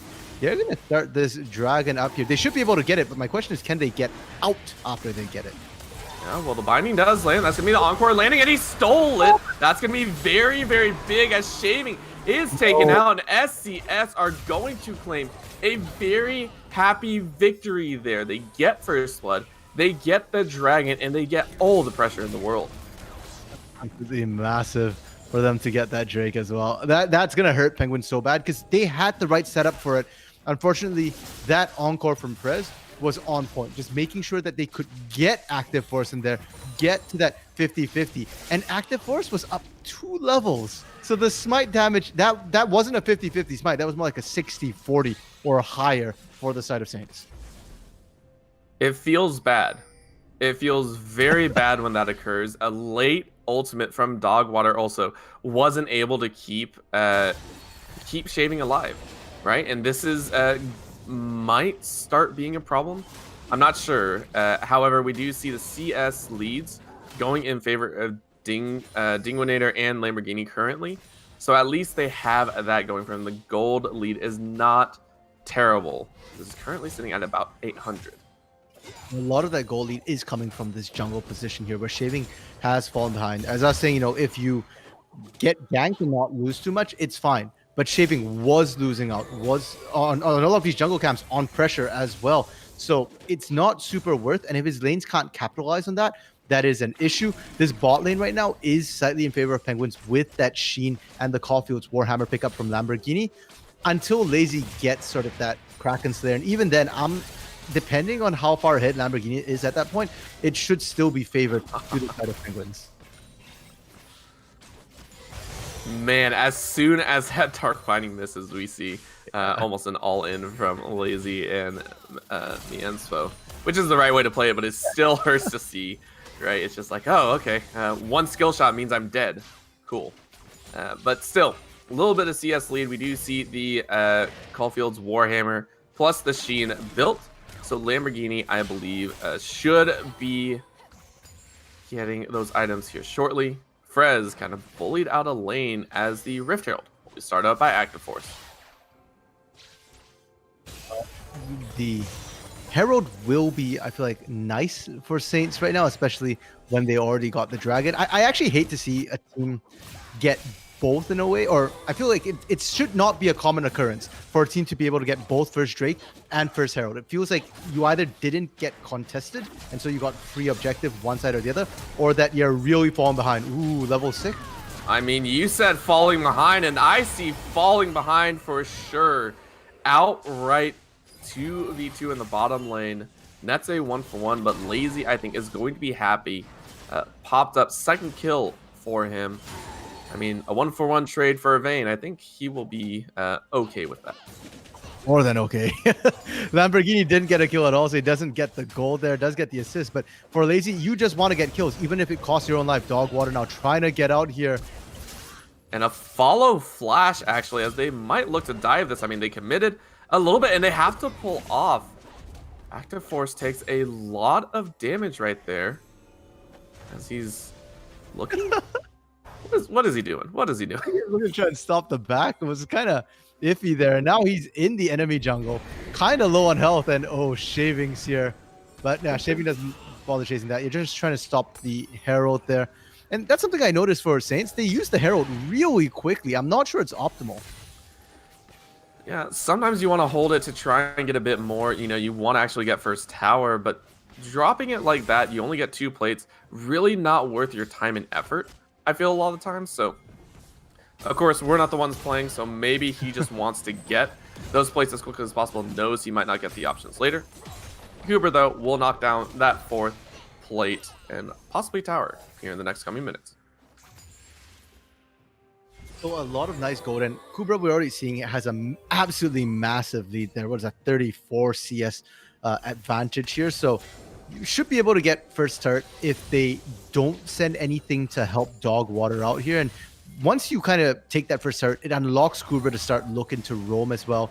The Mega Nar form with this team can do a lot. The poke down and mini Nar form as well will just soften up for these big fights. Dragon coming up in 15 seconds here. It is that Mountain Drake. I don't think they need to fight over it, but for the side of Saints, if they are looking to fight, they don't have the best siege composition once again here, so they will have to be looking at sort of these neutral objectives to try and bring Penguins to the table. Not only that, it never hurts to start building up your leads. As a flash forward, Soul Shackles doesn't connect. A very nice condemn means that Shaving cannot get in. Only burned the flash and ulti from Mienzo, and that is going to be 2 very large ultimates that you do not want to lose. However, the mid lane is the next charge. You talked about it, and that's just slicing up your opponents. A taunt comes out though. Inquinator is alive, and Penguins survive the mid lane onslaught and take one on the back end. Okay, Orbital, we're back to that game of inches again. Dogs Waters stand united there was the only thing that kept Dinguinator alive, but at what cost here? They are going to lose that top lane turret. It is first turret going the way of Saints. They get Mountain Drake to even it up, but I really don't think the Mountain Drake was worth losing that turret. And now they're going to have to deal with an unlocked Kubra, a level up as well here. Yeah, Active Force not in the right spot. Actually gets speared right back into the stasis field. Oh, that is not where you want to be, my friend. He falls for his first death of the game. Yeah, that was definitely a mistake there. No vision. I think playing a little bit over aggressively, wanting to punish Dinguinator. That idea is sound, but you need to make sure you're not doing it in the dark here. I hope that we don't see that happen again, but for now, it won't cost them anything. There wasn't any major objective up to lose, so it's just the kill goal. Rough engage there, but still got to keep eyes on Kubra now. Looks like we may or may not have a lane swap. See Kubra walking his way down. Have to keep eyes on the vein. Yep, headed straight towards that top lane. So first bout of shenanigans moving around the rift going to be initiated by SCS. Yep, really solid choice here. Kubra is winning pretty handily here. And so if you let Kubra overextend, there's a potential that he gets ganked, he goes down. With Lazy and Miensfa, you've got an extra body there to try and reduce that. And now Dogwater potentially going to be sent to try and match Kubra again, and Kubra can just continue pushing in, continue chipping away at that turret, and if nothing changes, Saints will have the advantage. About 3.5 minutes before any major neutral objective, that Inferno Drake comes up on the bot side here. So really, this is really solid lane assignments coming through, at least for Kubra, though Lazy is still going to have a bit of a rough time against Lamborghini. Yeah, just a little bit, and you can see the matching going out, but a lot of attention still paid towards that mid lane. Frez looking for an ultimate snipe. That might be the encore. Oh, he walks right into it. And there is no ultimate this time to save him. Dogwater actually TP's in. This is a 2-on-3, about to be 2-on-4 that you do not want to fight. Teleport called in from Kubra. And again, Dinguinator stepping up just a little bit too far. And you know what the best part of that play was, Orbital? Lazy got to be lazy. Didn't even have to move. Just got to sit up there, soak up the CS, soak up the experience a little bit to try and catch back up. Because for the next little while, till, I'd say maybe like 20, 25 minutes, it's Lazy's not going to enjoy the lane against Lamborghini, who has the Essence Reaver completed here, looking to rush into that Duskblade next, because you can just poke them out. So every little bit of CS you can give to Lazy to try and get past that little hump there is going to be absolutely massive. Yeah, and you know what helps out even more? A second Infernal Soul game. You gotta love it. You gotta love it. The game even says we want to see some action, and Lazy is gonna immediately dodge out. Oh, he might be able to dodge, might be able to kite out at least one, but it is going to fall to Amanda. It looks funny on paper, but the theory was correct, I think. Shaving, trying to predict it as the Rift Herald might be started up, but remember, no Soul Shackles. Good knock up into the damage, and Amanda is just gone. Shaving now running on below 50% HP. Big battle breaking out here. Remember, Kubra, no teleports. This is a 4-on-3. They're dancing it, but Dogwater jumps right back in. And I don't think that's where he wants to be immediately. Gets the Humble Trespass on himself, and a big Wild Growth means Active Force is happy to continue this battle. Flash over the wall and over on the Blasting Cone again. Oh, that is pain beyond belief as SCS have to dance off, but they get the bot lane tower, and Rift Herald resets. So for all their troubles, Penguin Brigade only get 1 kill.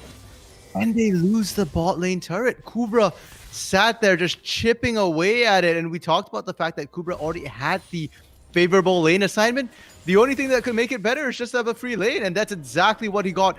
Herald did not go down. That's got to feel so bad right now for Penguins. Wow. Actually, Miensfo, he might get caught. Oh, that was so close on the Dark Binding. If that had landed, I think that would have been his life. Definitely. And the Saints just keep rolling 6s here. They get lucky multiple times in a row. I don't think you can call it luck anymore when they keep getting that here. They don't even lose this mid lane turret. It does get low, but we're way past playtime. So it doesn't matter if you're close. You've got to actually take that turret down. Yeah, just stop playing around. Try and break it open because this dragon is coming up. Binding lands once again, but on one of the tankier members. Active Force charging around as Shaving prances along the river. Everyone posturing for this fight. Meganar about halfway there, and a huge encore catches too. And then it goes Humble Trespass once again, catching that kill. Lazy having to pick it up. That's going to be the jump in, and a 3-man Gnar ultimate drags everyone back into the fight. They will clean it up as SCS take a 4-for-0. Lazy bound for the remainder, posing very dramatically. SCS take that win. That was huge. To be able to catch both Dinguinator and Lamborghini next to each other in these big team fights is massive. And I'm not a huge Gnar fan personally because I feel like very few people play it right. But Kubra is playing it right. His mini Gnar is super annoying. And his Mega Gnar, that fight alone was absolutely massive. Things are looking a little dire here for the Penguin Brigade because those fights, you can't afford to lose those fights like this here. You need to poke out first, and if you're getting engaged on like that, you don't really have a solid answer at this point in time. Not just that, I think it came out to 2 major things, right? First team fight that they lost, or second to last team fight that they lost, a huge point was Dinguinator, right? Getting caught out in that mid lane. And then this time around, walking forward into the rest of them when you know that the opponents are dancing about, they're posturing for that fight. He cannot continue to let himself be caught out in the open. He needs to be available to drop that ultimate, and he's dying with the summoners up as well. That is a horrendous state to currently be in, and we have to keep track of it. Yeah, one thing that you have to keep in mind when you play against a Seraphine is that Encore will bounce off allies as well as enemies there. So if you're the one in front, you've always got to be careful that the enemy's range to you.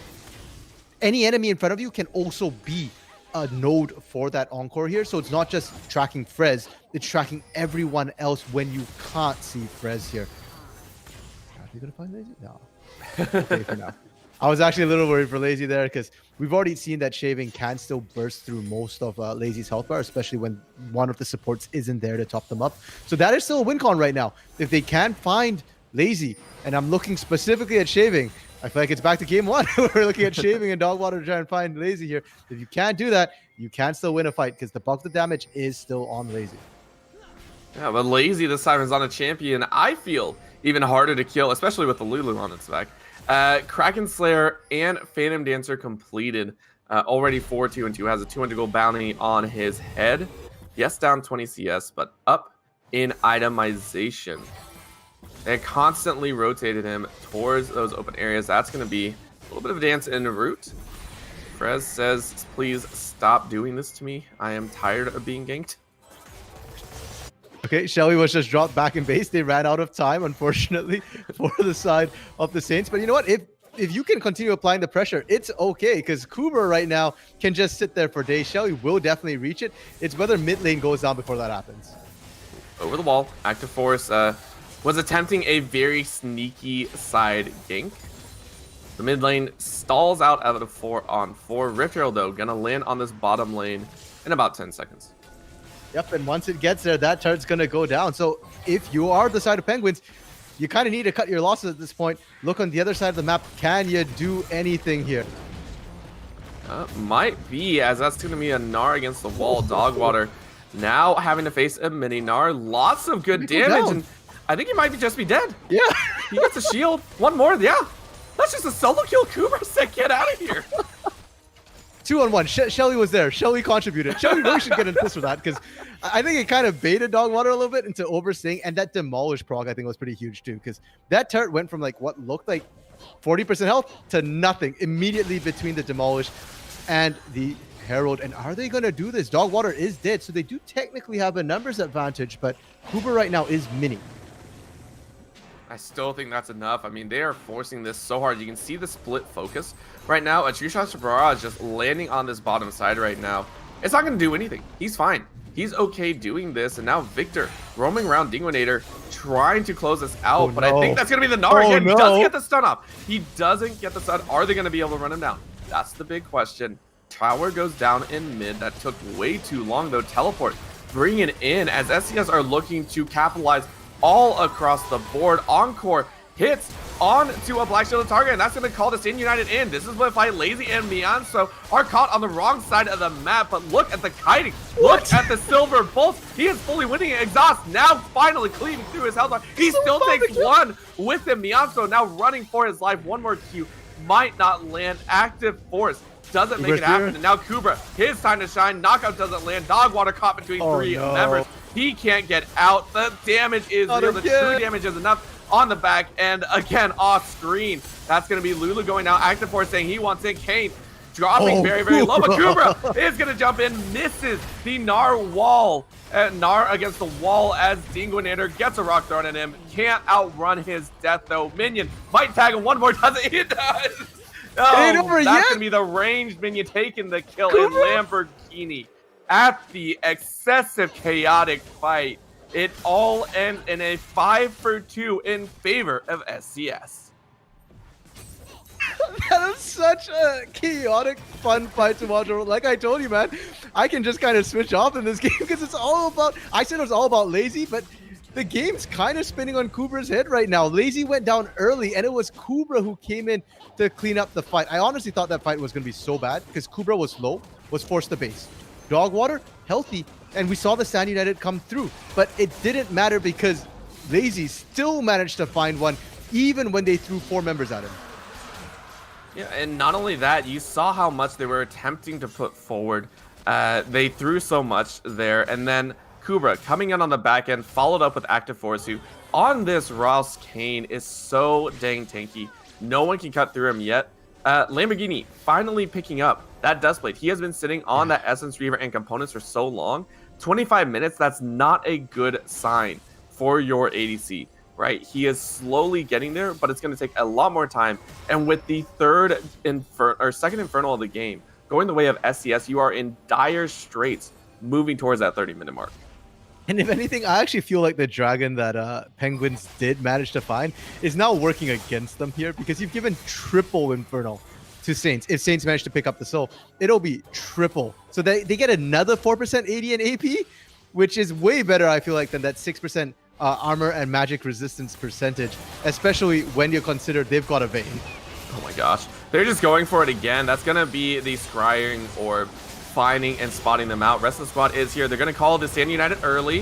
Done against the wall, and I don't think Shaven can get in. He actually makes it. He gets the steal. What is going on here? They're going to try and break out the fight, but again, they might have to just cut their losses. Solshack lands only onto 1 and 2 members are alive. SCS say no one deserves the Baron. If we can't have it, Lazy takes the laser to the face, takes an arcane bullet to the face as well. And that's going to be an unfortunate side effect as Active might be dropped very low, gets multiple shields and heals. One more Q lands, but the red buff might not be enough. Lamborghini says, I really want to follow this up. You can see him starting to deal out the DPS, but Lazy might be able to find it. One auto attack chunks him out a quarter.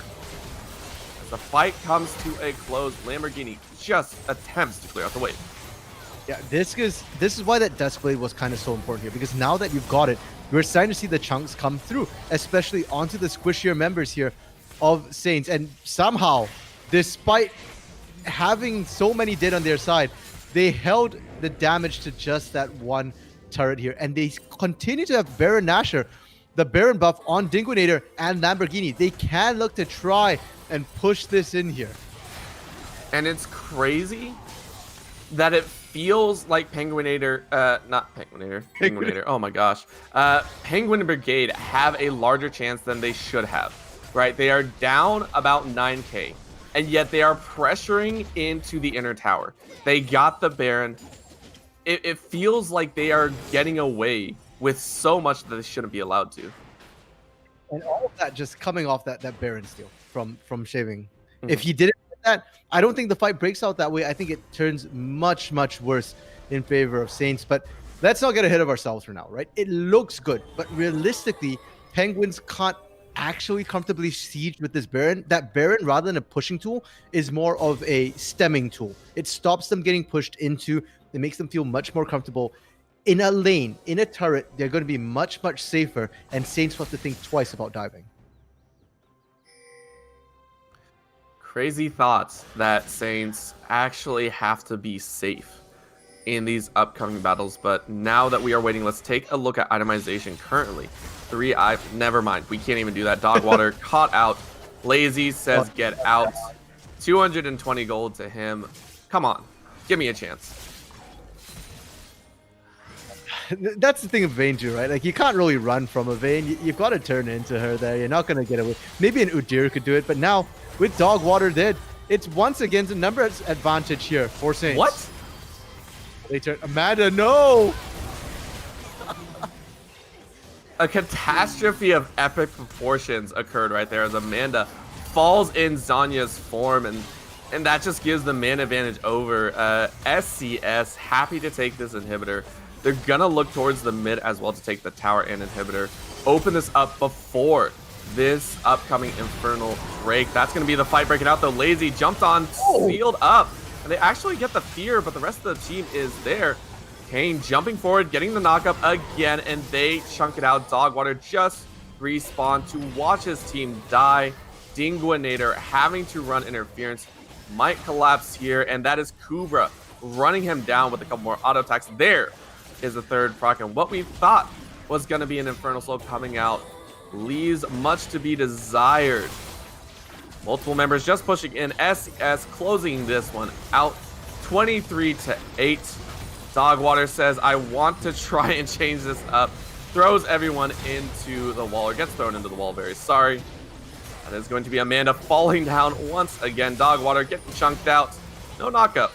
So as the Nexus is finally to fall, SCS St. Clair Saints take the series in 2-1 fashion. Expected a close series coming into this. After all, these were the two undefeated teams in terms of their matches here in the Mountain Division. And boy, did these teams deliver here. And they delivered in fun, unexpected ways. Forget Meta, forget Senna, forget Kaisa. It came down to Ezreal versus Vayne here. And it really did come down to the ADCs pumping out the damage. But Kubra, 4-0-10, doesn't look impressive. But when you watch him play, it felt like every time Lazy died, the spirit of lazy possessed Kubra. He hit autos over and over again. Kubra takes down people, takes down turrets. Yeah, it was such a fun series to watch. Yeah, and I do enjoy the fact that we did see a game win coming out for the side of Penguin Brigade because of the fact that it was so dominating. A lot of those games you don't like to see, at least from 3-0 teams, that, hey, we won by the skin of our teeth. That's not a good feeling. But to know that you can take an advantage and run with it has to feel good moving forward. However, again, Kubra stepping up big, lazy as well, obviously the spotlight. But the Seraphine mid, I have to say, from Frez was actually very good as well. Provided a lot of CC and started out a lot of the sites. So we're seeing these guys step up, moving towards that playoff time. I will say that for the side of the Saints, they do feel still very one-dimensional. Everything for lazy, kind of how it goes. But if it ain't broke, don't fix it. And nobody in the Mountain Division so far has cracked it. The closest we've seen is this Penguin Brigade win in game 2 here, where they did manage to punish the Kaisa. But that was, I felt like, more because Frez, Kubra, they weren't playing particularly supportive champions. Renekton and Twisted Fate, not necessarily the ideal there. So going forward, teams need to start thinking, especially in playoffs here. If you run into the St. Clair Saints, how are you going to kill lazy? Yeah. Hopefully watch him be actually lazy and not so proactive on the Rift. But again, he did so well. Congratulations again to St. Clair's Saints. They played a fantastic series. And again, we look forward to seeing them as well as hopefully Penguin Brigade coming out into the playoffs. But that will be it here for the Upsurge minor leagues for this broadcast. However, if you are looking for more League of Legends actions, more will be coming in as the Upsurge Contenders League goes on for their week 4 as well tomorrow. That will be after, I believe, Rainbow Six Siege coming out. And that will be U.S. Army Esports versus Oakland University Esports in the Ocean Division. So make sure to tune in to that one as well at 8 p.m. EST. However, that will be it from us here at the desk. So thank you so much for tuning in. My name is Orbital as I go completely fuzzy, as well as a random minion caster and hypertension on the production. Thank you so much for tuning in and have a fantastic evening.